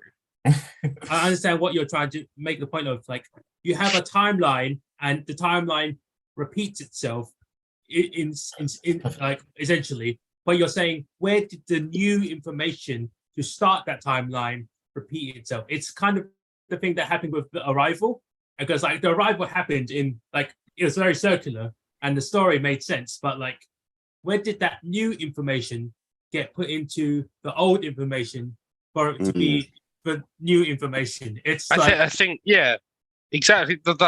I think Edge of Tomorrow is another example, because it's like, where did this behavior start? And there's like a clear example of where it started. Yeah, we don't get shown that. Yeah, this is why I love the TV show The Good Place. It's all very Jeremy Bearimy. Yes. Yeah, okay. This is the trouble with the time loop paradox thing. It just goes around, because to me, it's like, as soon as you bring in the character of Kyle Reese as a character who goes back in time, it's the grandfather paradox. It's kind of in the sense that if he didn't do that, there would be no reason for him to go back in time, because if John Connor has to exist if Kyle Reese goes back in time. He can't exist any other way. That version of John Connor is the only one. So if you take that out of the equation, it just it goes one linear path of like no John Connor. This is what I mean. That's a result of something happening. So. Yeah. But like the very start of this is that we're in 1984. Sarah Connor goes about her life. Sarah Connor goes about her life. Sarah Connor goes about her life. She has no reason to know about any of this. She never knows anything and everything. 1997 occurs. Where's John Connor? What's John Connor done? Was she done with John Connor? John Connor's never been actually born. Oh, you mean Because the Kyle original Reese was timeline? never. Yeah, so yeah, this is what I'm talking about. Kyle Reese never came back and impregnated her. She never taught anyone anything. So why did someone send a Terminator back? This only happens if someone goes, John Connor's a problem. We need to send a Terminator back to kill Sarah Connor, and then there's no John Connor. But the first timeline of this is Sarah Connor is just a normal person, and none of it happens to her. Here's Yeah. another. Yeah. This is the thing that they tried to do with in Genesis, where the rebellion won, and all the humans were like, "Yeah, we finally fucking beat the robots." Then they see the time machine, and they're like, "Oh shit, there's a time machine. All right, guess we have to sort this out." Oh, if only they delivered it like that, I'd have really just been more on the side. But the Oh point is, no, it's a time machine. I've been like, Yeah. you know what? Fair enough. but essentially, they explained it as in they Oh, no. they explained it He's because in they a time closed the time loop. No, they closed the time loop because they destroyed the time machine. And like it doesn't really explain the story, but it's like, yeah, but that's how they close the time loop. Why it's the moment they entered the time machine is when it starts, but because it starts in the past, that means they had to close the time machine. It's not the most like eloquent of the answers, but that's their answer to it. It's because they entered the time machine. Maybe. Here's That's when another. it starts. That's when it starts. I got another theory. Okay, go on. There's so many ways. Obviously, it could go. You could have a situation where it's similar to one of my other theories that John Connor does exist, but again, he might not be the John Connor we know. Yeah. He might also be a John Connor in a different role that is still key, but may not be leading the resistance. So let's say you've got a John Connor that's more of a technical mind. Oh, maybe- is it like you have Peter Parker, but then you have Peter B. Parker? Yeah, is that how you Yeah. want to explain it? Okay, sure. And first, maybe they send back a hunter killer, a HK or whatever, or something like that. Maybe something not as advanced as the Terminator that we see. And he goes back. Kyle Reese goes back, but he ends up messing up time because he ends up getting with John Connor's mom. So then they have a different kid, and he's obviously taught her enough. Yeah. So then the John Connor in our timeline ends up being this hardened kind of soldier-like guy who's trained a lot. His mom's taught him a lot. And then they're just like, okay, we need to send back an advanced Terminator because he's already changed the timeline. So now they've sent back. It's an escalation of events. I know that's what I was trying to say as well. You're right. Yeah. That's it. It's the escalation of it. It's a small thing that builds. So like the John Connor originally wouldn't have been the John Connor we know as in T2's flashbacks. This version of John Connor just happens to have the same name. He's got the same mother, but he has a completely different dad. He's grown up to be this legendary figure through like lots of people's he goes down in history as this legendary figure, and everyone has this assumption of who this John Connor is, but we don't know. So he's got obviously Kyle Reese goes back in time. He tells obviously Sarah all of this, and she has this mental image of who this John Connor is, and she trains him into this perfect person, or helps train him into this like leader that she thinks he is, and that becomes the John Connor of legend. But in fact, the John Connor of the original timeline probably wasn't as that impressive. He was just a normal guy that just did the right thing at the right time, and therefore the Skynet chose him as the target. And so doing so makes it completely like okay, we need to get him, and therefore it kind of like has a self-fulfilling prophecy going on there. So if you go back in time, they have to have this assumption of who he is. It gets misinterpreted and stuff like that, and then both sides get kind of like confounded of who this John Connor is under the assumption of just the name and who his mother is, and so that's all it takes. I like Well, that. I give you. I'm gonna hold up my little board of a 9.5 for mental gymnastics. That was really cool. Yeah. Really glad. That was great. Thank you for that. Yay. Thanks, Diamond. Ben. Oh no, I was gonna say there was like a little Easter egg about it that is like a did you know thing, because when he was searching Sarah Connor in that phone book, his hands were already on someone's name, and that someone's name was John Connor, and there's quite a few John Connors in the phone book as well. So it was like he's got his hands already on John Connor. Then he's like, Sarah Connor, yes, there's 3 of them, but it's like a whole page of John Connors. So what you're saying? No. If you put it into the police scanner, there's only one. not in the phone book. No. No, in Terminator 2, if you put one into the police scanner, there's only one John. Yeah, but that's a plot hole. Yeah. we know already. There's plenty of John Connors. So if he really did that, but actually, sorry. But are there many after you've killed 2 Sarah Connors?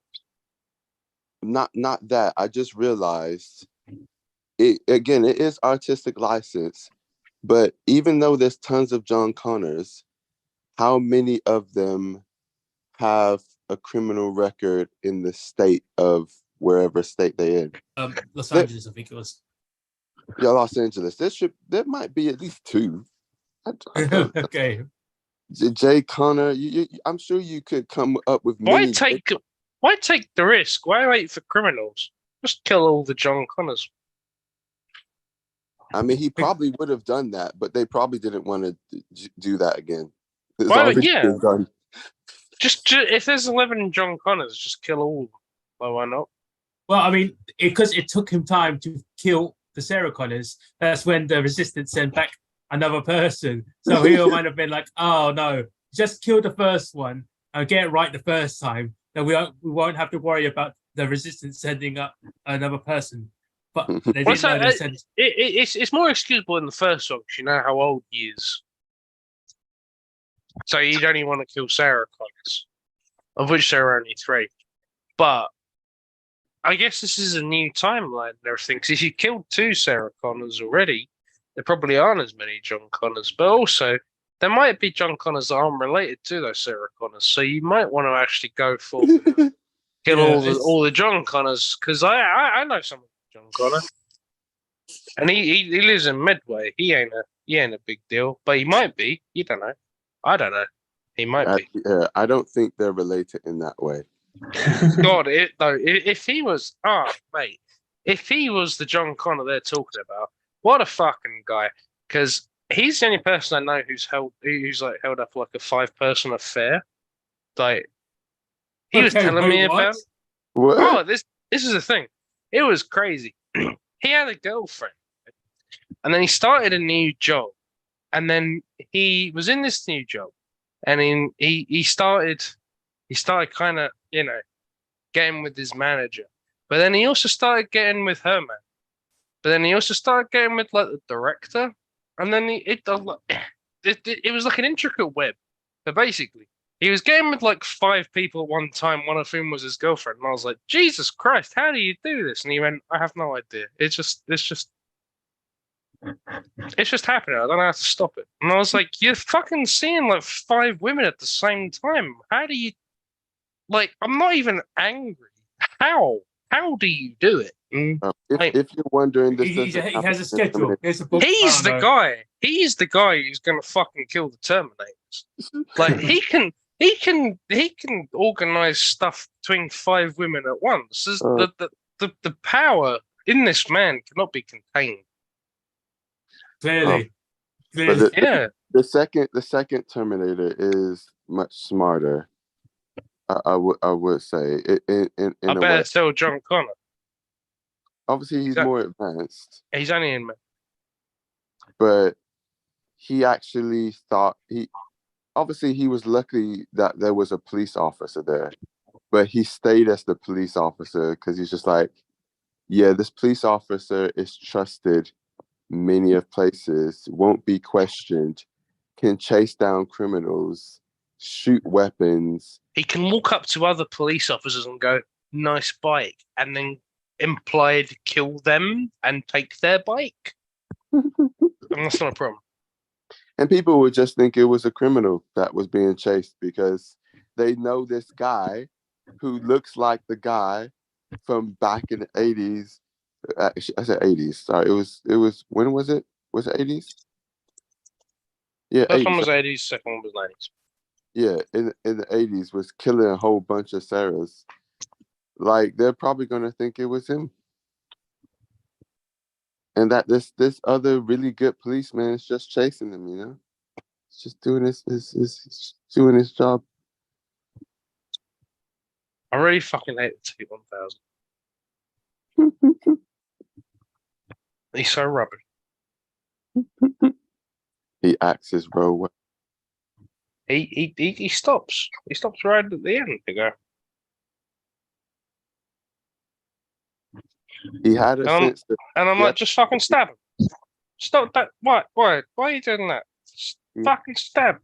he was Let's stab programmed them. with a sense of humor to The be two people you want to murder right now are in front of you and they ain't got any ammo. One's a child. Just do that. And he's gone, But it's funny. no, fuck it. It's rubbish. It's entertaining. It looks down on humans. Also, I yeah, don't give also a he thinks he's superior. He thinks he he can thi- take them out. He thinks he is because he is. Do it. Just go and kill him. Just do it. Why are you wasting your time with that crap? That's for Arnie to do. He's doing all the shit like that. He's doing all the no problemo, hasta la vista, fucking all that cock. Like, why are you, P1000? You've just been frozen with a whimsical fucking liquid nitrogen truck. Why are you fucking wasting time doing this bollocks? Fucking stab them. What do you do? Kill them. That's your whole point of being here. Kill them. I mean, I like, understand it when he's like, call John.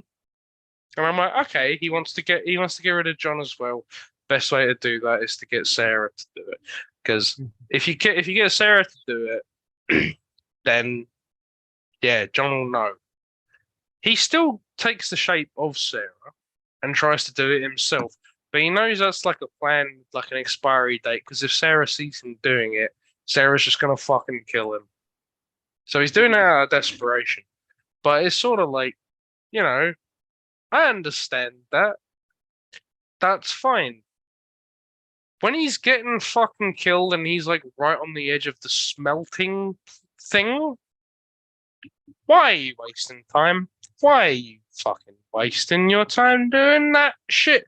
What is this doing for you? Yeah, he It's could have doing just nothing. went Let me over and answer that for punched you. at her, right? It's Yeah. doing nothing.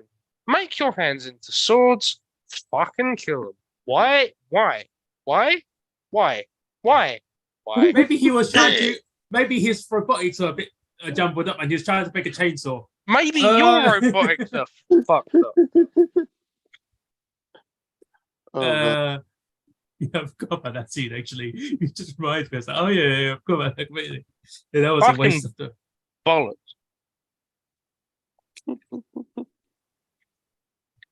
Oh, man. Anyway, sorry.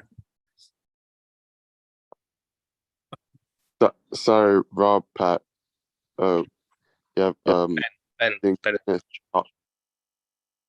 That's all right, man. I'm all right being a passenger. Yeah.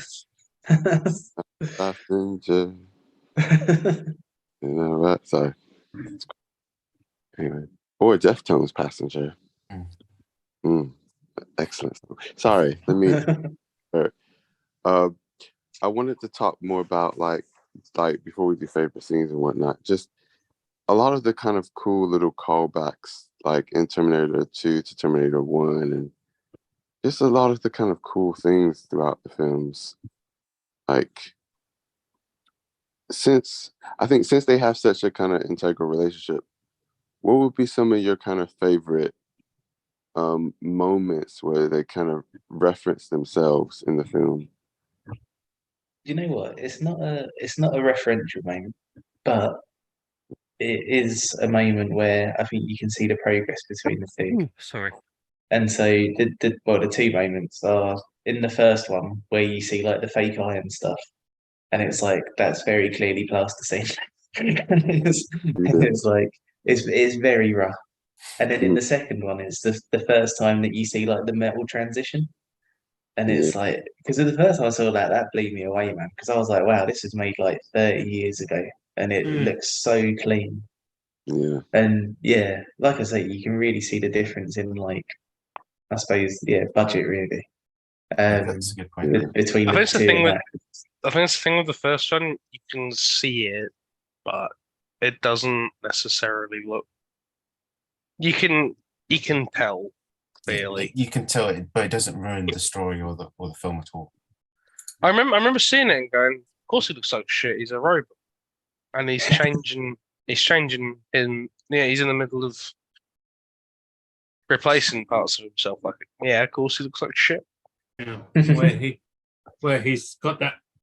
Where did he get the robot like answer tree from? Because when the guy knocks on the door and he's like, "Hey man, you have like a dead cat in there?" Then afterwards it was yes, no, come back later. No, hang on. We'll let Pat do this one. Hey. Sorry. I don't know if you want to What do am I doing? Arnie's iconic response to the landlord after saying, "Well, have you got a dead cat in there?"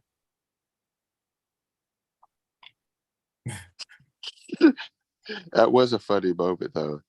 It's just like how when he first met the guys when he was naked, and he just kept copying what they were saying. And I could imagine those guys are just like, man, this guy's got a few screws loose. And next Actually, thing I you think notice, there's actually a good reason for that though. Because Pat, he was maybe sorry, because he Pat's was got in to do it. Okay. Pat, what's the iconic Terminator line you love? Go on. I'll be back. No. I mean, I say that a lot. Mhm. Hasta la vista, baby. No, come on. No, from the first one. First movie. One you like. I mean, I like them What's the lines as thing? well. What's the thing Bill Paxton says to him? When he's being mugged. Huh? When he's being mugged. What? He said that. Who fucking let one rip? Come on, you love this line. You love this line. I'm gonna knock on the door and go, "Hey man, do you have a dead cat in there?" What do you say? It's like Mastermind. Yeah. Come on, you can do it. You can do it. Go on. The first word is fuck. Yeah. It's something you'd say to Alec. Oh, I don't think they dropped the C-bomb in there. man. Okay. Sorry, no, it's just okay. I'm having to research it again because I don't know what you mean. It'll be so Okay, painfully obvious. when Okay, the explained. third word is asshole. Oh, okay. Yeah, okay, fair enough. But yeah, Anyway, moving on. Look, you Yeah. asshole. Sorry, yeah. But no, there's 2 points I was going to talk about now. Okay, fucking hell. I try and Where does he get those responses from? Both the yes, no, come back later. Because it has fuck you asshole, and it's just another one is just fuck you. He passes fuck you, just go fuck you asshole, and it's like all right, fucking age walks away, and I was like, where does he get a response from? Well, he got fuck you asshole from the Bill Paxton scene in the mugging bit. That's where he got fuck you asshole from. Okay, yeah. but to answer Emmanuel's question, him repeating what they're saying is establishing that they speak English. without making it sound weird, because if he was because he's in LA, they might be speaking Spanish, and then he realizes which language program to use, and he goes, so if they said something Spanish to him, and afterwards he would have to go to the correct translation unit to go, Espanol, okay, but because they said it in English, he goes, yes, English makes sense. Yeah, that's true. It's still crazy how, like, to link that moment. So they're looking over, and this guy's just up in the air with his guts out and blood all over the floor. Because he's like, "Give me your clothes." And then in the second film, he has a similar moment. He's not as violent, but he's just like, "Give me your clothes," and then he's just threatening instead of actually just outright killing them. And there's like, "Oh, just take it, just take it." It's just funny. It's like the stark difference between him and Kyle Reese when he comes, huh? I swear to God, he kills one of them, though, right? Did he stab one like right in the back? No, he stabs him in the shoulder. The guy on the pool table with the knife in his bag. Yeah, so he survives. Get it out. Okay, I think it's like, I swear to God, he just stabs him in the back and he just. Oh yeah, if he stabs him in the shoulder, I guess he would. Yeah, he'd just be really injured. He wouldn't be dead. Can someone actually answer me this? Because this is one moment I was really confused. I didn't understand why it had happened. So Kyle Reese comes from the future. Mm-hmm. There's a bunch of electrical disturbance, whatever, a bunch of like crap. So he's walking naked for a while in the alleys, goes to the homeless guy, takes his pants. As soon as he gets the pants on, the police see him and start running after him. But I'm confused as to why they're investigating, and then they start running after a half-naked guy as if he's done something to someone. And I'm just like, did you get a report of an assault or something? Well, if it's like if it's like the other time where the time travel fucks up like everyone's electronics and shit, there could have been a report like something exploded, and afterwards then you have the homeless dude who was like got his pants and goes, yeah, it's that guy, he stole my pants and exploded the shit over there. And afterwards the police officers they've heard the phone call about the explosion, like electronics blowing up, and they have like the one guy who like told him, but it's also because he ran away, so that added suspicion to him as well. So that's then afterwards is the whole running around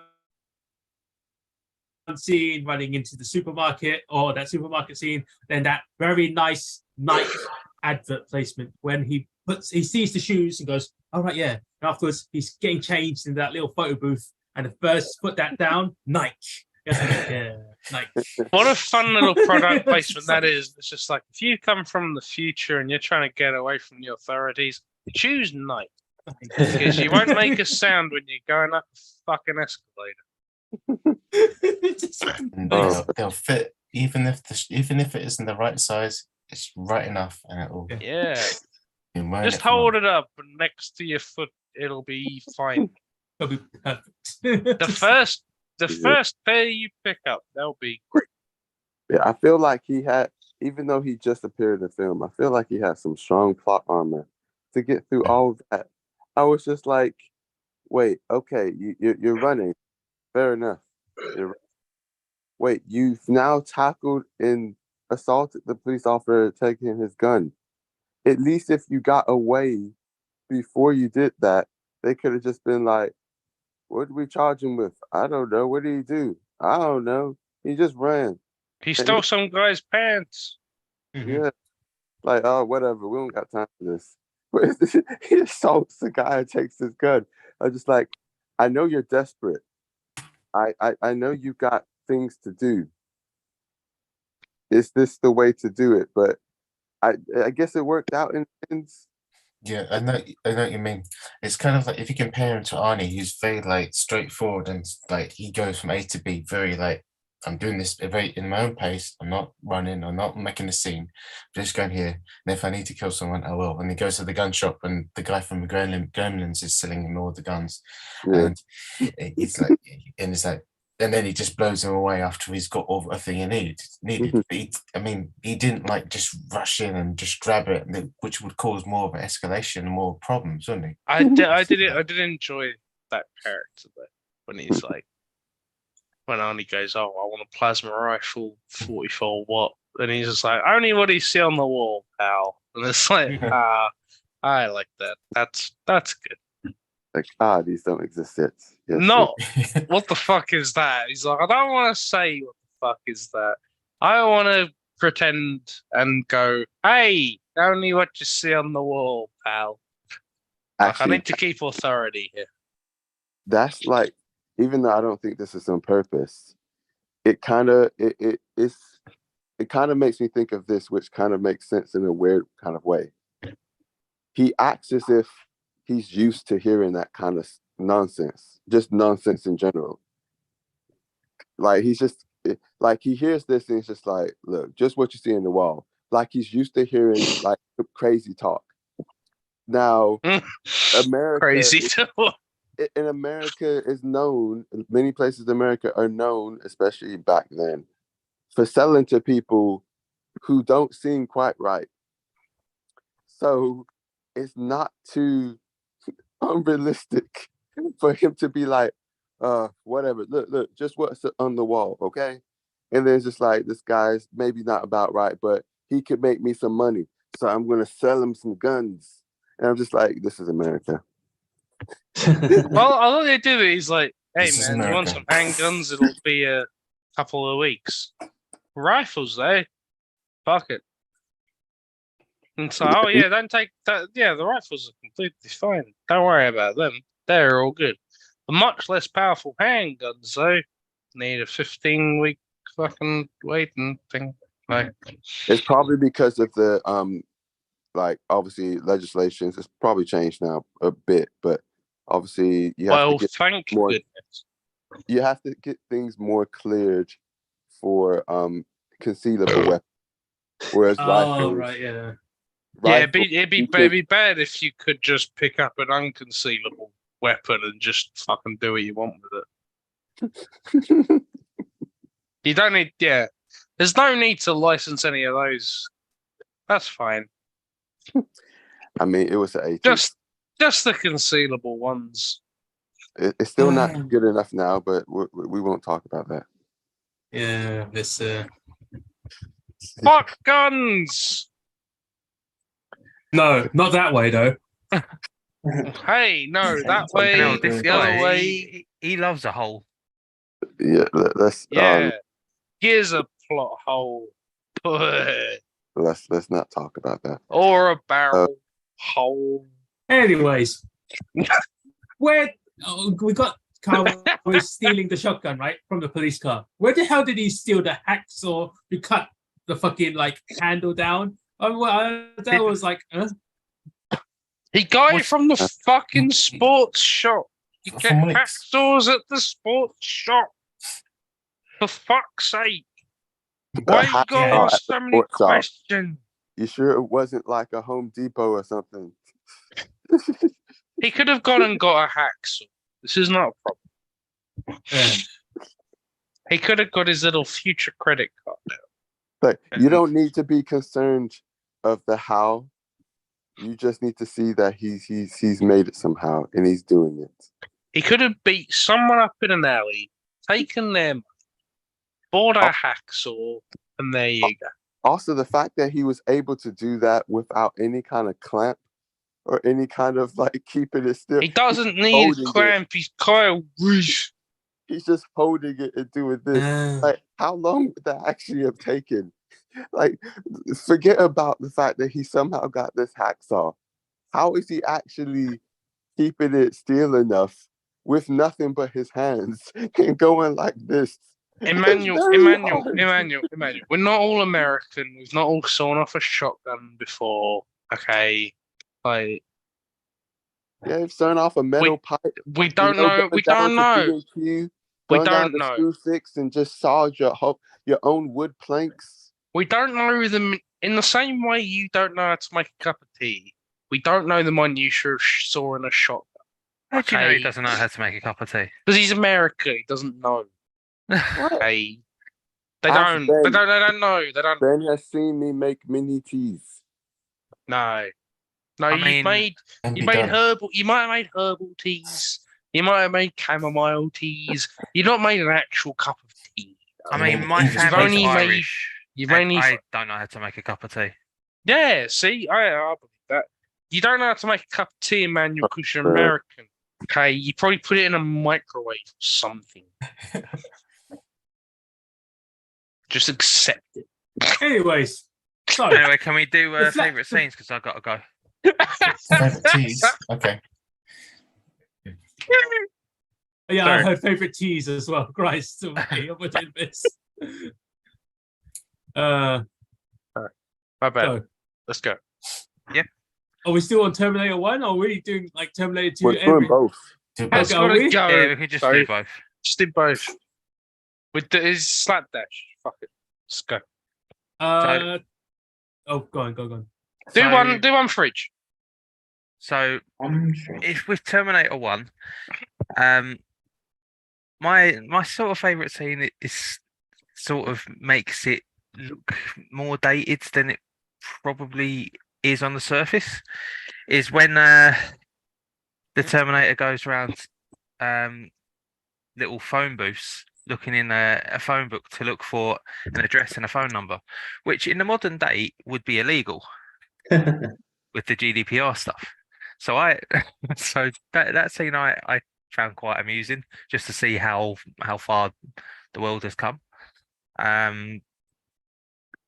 But I think in terms of impactful scenes, I think when Sarah is in the bar, sort of waiting for the police to turn up, but she's like really nervous because she knows the Terminator's on the hunt.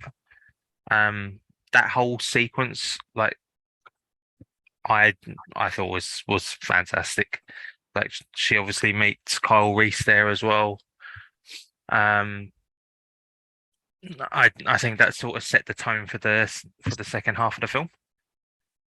In terms of Terminator 2, my favourite scene will always be that car ride where John Connor's teaching the Terminator taglines. Hence my name on the chat when he's like, say chill out or dickwad or just throw words together. Like that car ride was quite fun. But I'll also add one more, and it's up to a certain point, Sarah still doesn't trust the Terminator until he's directing her how to take the chip out of his head, and she's about to destroy the chip until John was like, let's not do that. Why don't we go with my plan? And I think at that moment she's like, maybe I shouldn't kill him. Not saying that in so many words, but I think that was sort of like a turning point. So in saying that, when he basically said, I've got to kill myself, she's like, yeah, have at it then. I mean, they're in a very extreme situation. But yeah, they're probably the scenes I like the most. That's fair. And Did you everyone's say- left. Did you say you had to go now? I'm going to be going in a couple of minutes, yeah. Okay. Well, Emmanuel, do you want to give your film and then we'll carry on afterwards? To be fair, I can read about it in the morning. This I can carry on then. We can carry on. Yeah. Do you want to give your film Um, so pack in here and then pack and go and then we can carry on. okay. Well, my film is. Oh, sorry, Rob. It's gonna Yeah. lay down. Rob ain't come back. My film is Amores Pero, Hey, what? What? Sorry. pero, per, can you say it, Camilla? Let me Amore, get this up. Where can I watch it? Amores perro. yes. You can watch it lots of places, actually. The main two places is either Amazon or Amazon Prime or Apple TV. Is it the year 2000 it came out? Yep. Oh, I've seen this film. Yeah, this is Uh, interesting. This one. nice. It's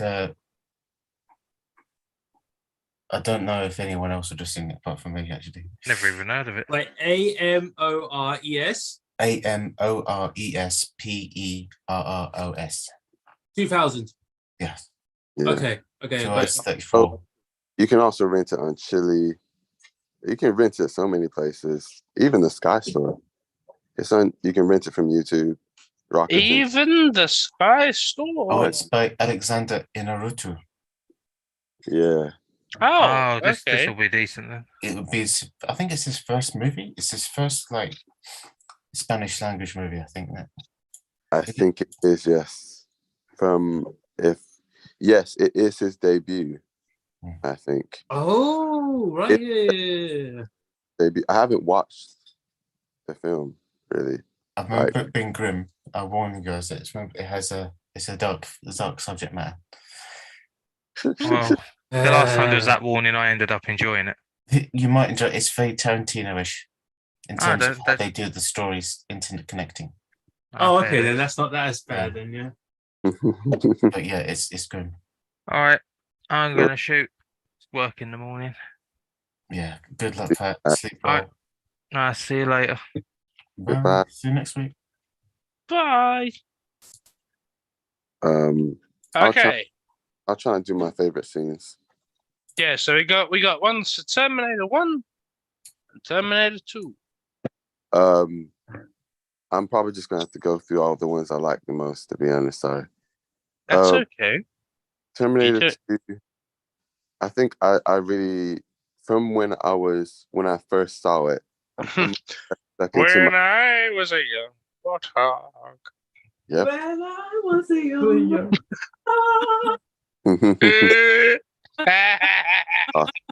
I'm singing Pat's favorite song. That's Oh, Pat sings in the shower. Perfect.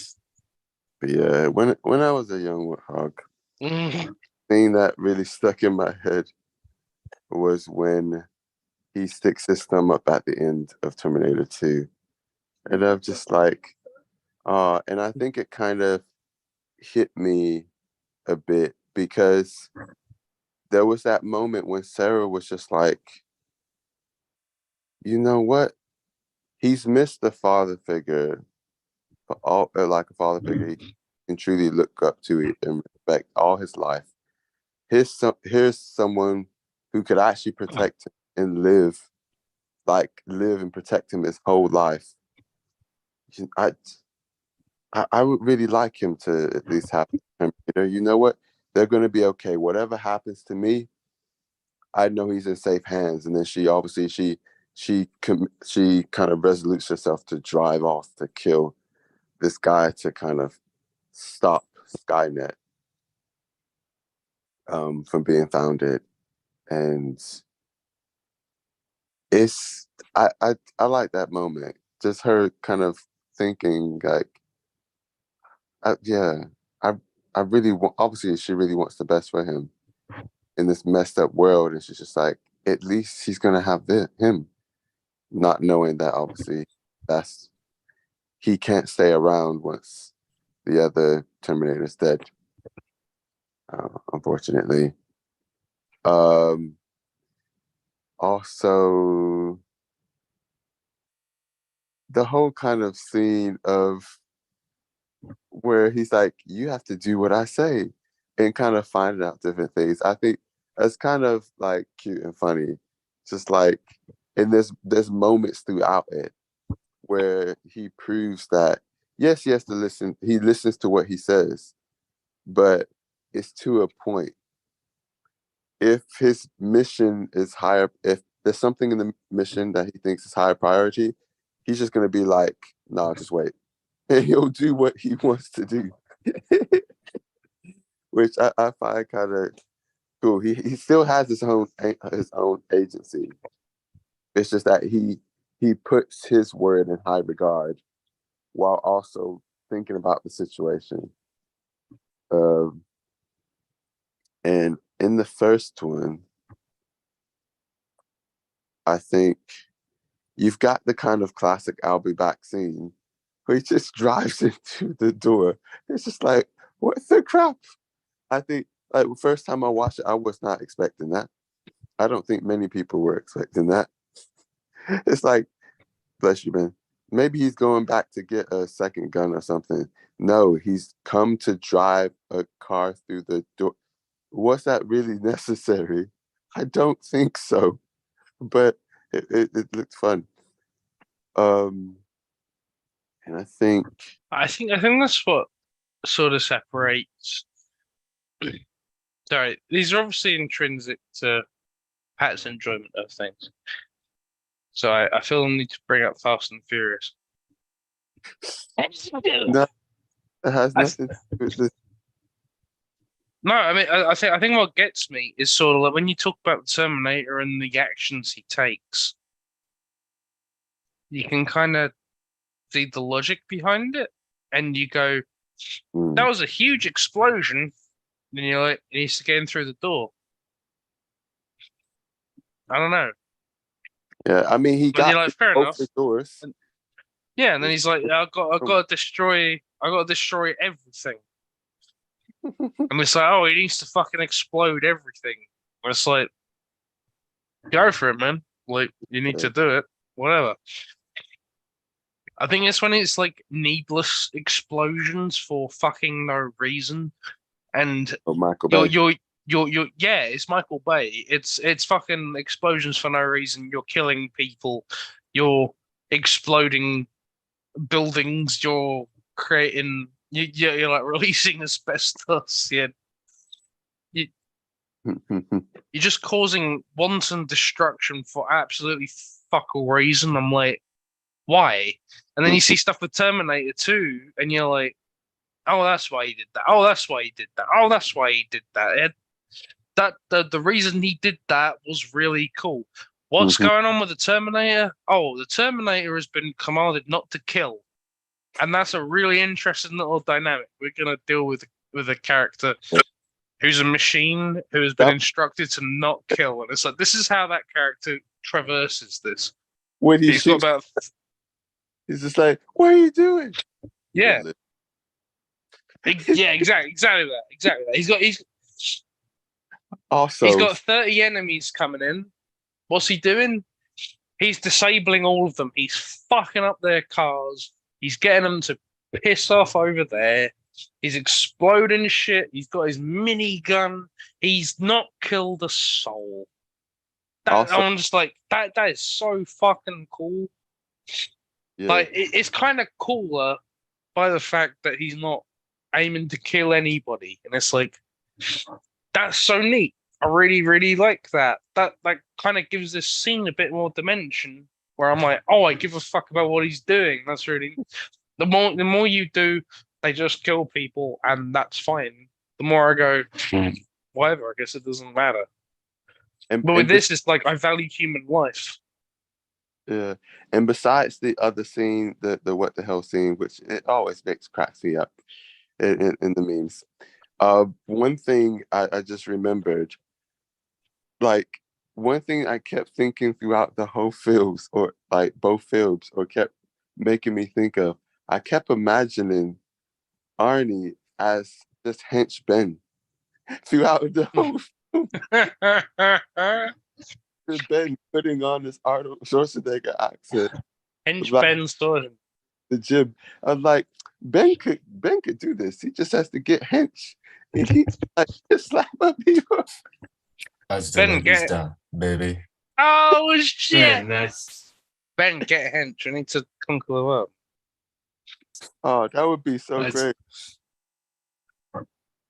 The only thing standing in our way now is the fact that you won't fucking get hench. Like, just sort it out, right? Because there's times he's on his motorcycle. I was just like, it's Ben. Just him.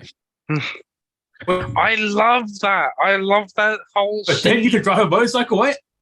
No, I can't. I love that whole scene though, where he's like reloading the he's reloading the motorcycle.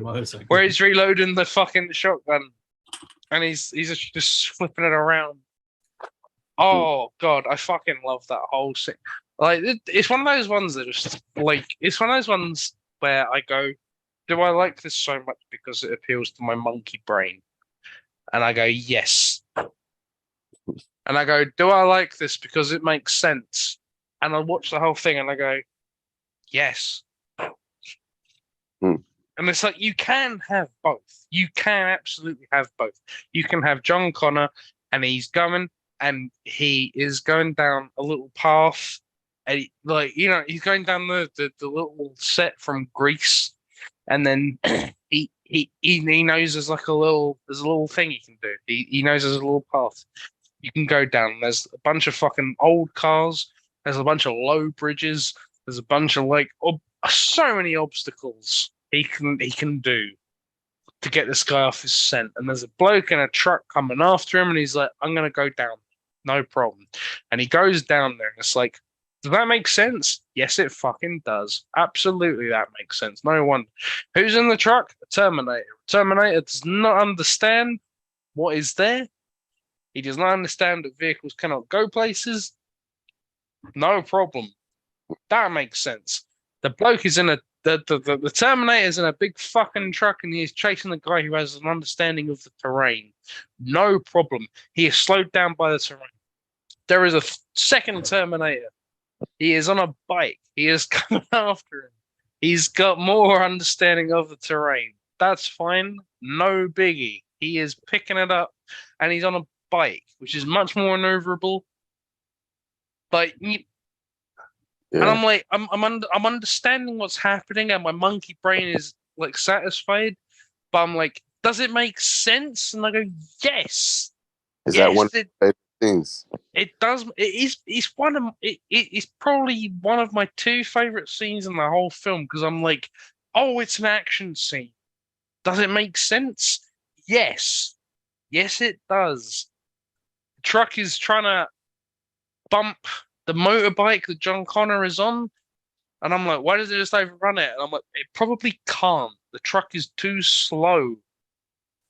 It doesn't have the fucking power to run it over while it's going. What's your second favorite scene? My second favorite scene is Sarah Connor trying to kill Miles Dyson because the Terminator music's happening. She's running through. She gets to the end and she goes, shit. And she's upset and she's fucking unhappy about the whole thing. And she kind of realizes that she's become a Terminator and she's kind of forced herself to become one. And she didn't realize it, but that's what she is now in this fucking scene. And it's I don't know. It's just such a powerful little scene where it's just the obvious thing that you're like, just kill Miles Dyson. Like, what the fuck? Just kill him. Like, what's the problem? And it's like, because he's a human. He's a human, and he has a family.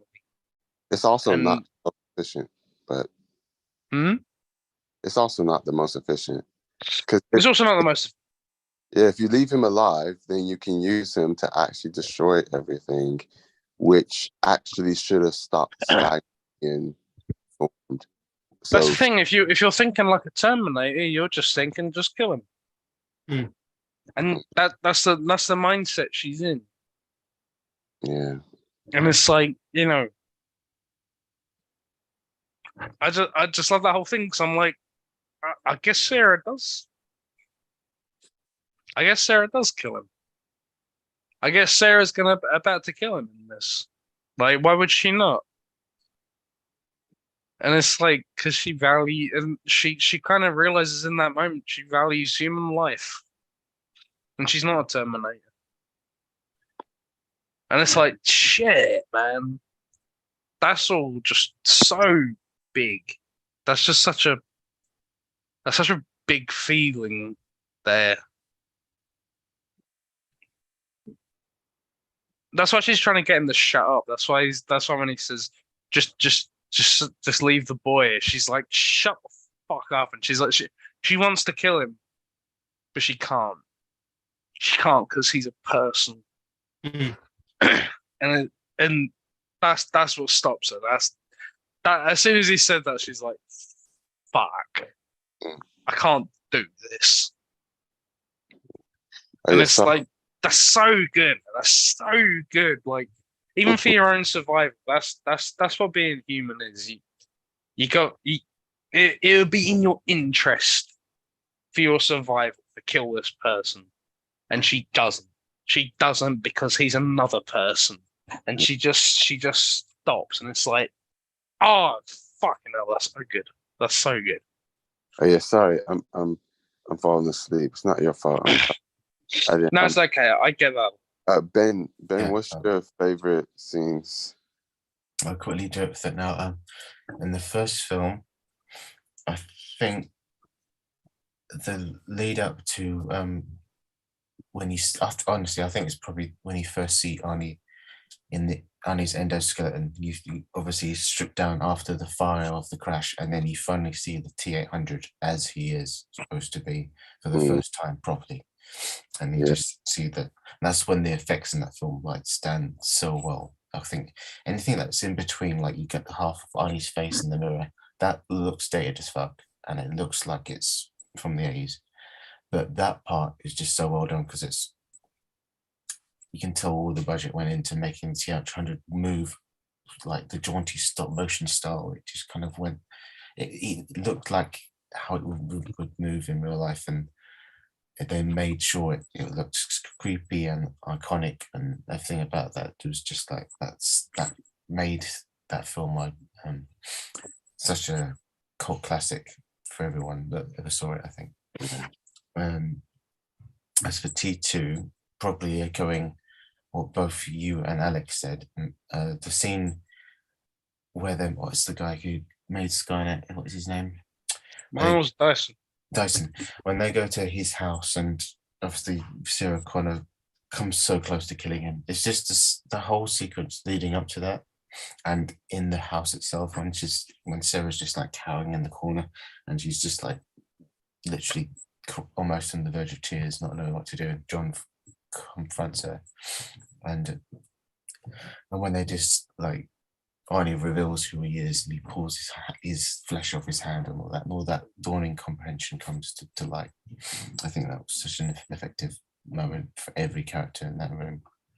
And I think the whole sequence there, but that ending and then they decide to go to Skynet. It's like all these people come together just to this is our goal, this is our mission, let's just do this. That actor. Yeah, those are great scenes. The director is so good. What's his name? I was about to search Miles Teller, and I was like, no, not him. Yeah. Sorry, I gotta go. Right, you take care of it. Take care. I hope this film. Obviously, I haven't seen the film yet, but I hope it's not too gritty. I hope it's good. I think people like it. Yeah, I hope you like it or have a good time. It did win an award as well, Academy Award winner, best foreign film. So hopefully it's good. Did you give your favorites? Yeah, I did. Yeah. Thanks, man. Yeah. Have a good sleep. Yeah.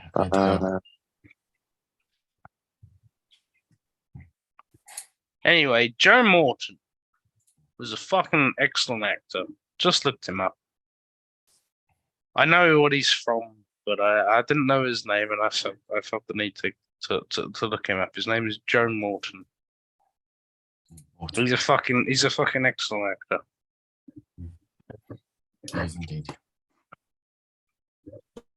So, favorite scenes, T1. It was the scene where we have the flashback with Kyle Reese, where he's going through his little like bunker with all the people, and you see like the two little girls watching what you thought was TV. It wasn't actually TV. It was just a fire in the TV. I thought that was a very surprisingly human moment because it's just like kids being kids, I guess, and that was like the more peaceful and calm moments about that. In T2, it's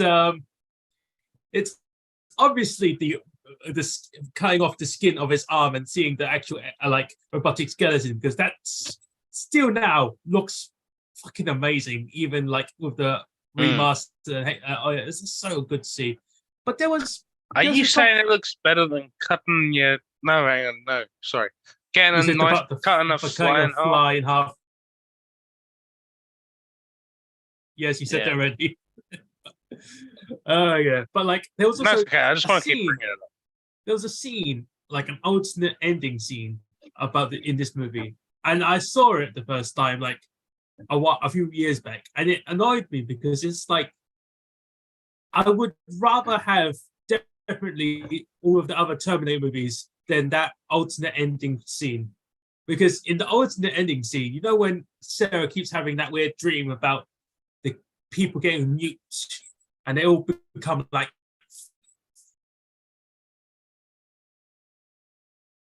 burning skeletons and all that shit, right? Essentially, she's in a park watching John with her granddaughter, and I was like, oh, gross. It's not really a thing that you can. It's not really like. It's not. I get what they were trying to go for, but it was like it's not really the spirit of the movie. The spirit of the movie is robots from the future trying to fuck the world. You can't just suddenly make it a political statement. It just because the ending for the original is just that long dark road, right? Because you don't know what's happening in the future, and that was very, very nice metaphor because, of course, the future changes, and it has changed because of the other fucking Terminator movies. But like, yeah, Jesus, it was good to see it like that, and it was interesting to see it kind of like have that sort of like ambiguity. But unlike the ultimate ending scene, it was just like, it was just ended, finished, finito. I was like, okay, politics. Just can't be bothered by it. I think everyone else has either left and is either like too ill. It was Rob okay because he said he was going to go lie down, but he's all right. It's just his gout. Because I think, oh Christ, I think you've made me the host. And I've never been the host because it's usually Alec, and he usually falls asleep. So let's just get. Yeah, so I guess like it's a question of like, does this just get recorded straight to the YouTube, right? Yeah. Okay. Oh fuck it. I guess. I mean, is there? Alec is gone somewhere. I don't know where. And it's like, is there like any final statements you want to make, Ben? No, I think we covered it all. They're both good movies, and they still stand up well. Yeah, they're both great movies. I didn't completely rewatch the second movie, but I remember enough of it just to go, yeah, it's still quite a standout movie. Yeah, I think that's about it really. And there's would it be rude just to end it here without Alec here? Well, he'll find out soon enough. Okay, we'll find out soon. Okay, we'll end this call here. So, but the next movie is Emmanuel's movie, the I will pronounce it. Amores Perros. Amor, like love. Oh, Amor Perros. Yeah. Perros? Yeah. Amor Perros. Okay, that's Emmanuel's next movie. Okay. All right, we'll end it here, guys. Then. Yes. Okay. Have a good night, Zone. See you next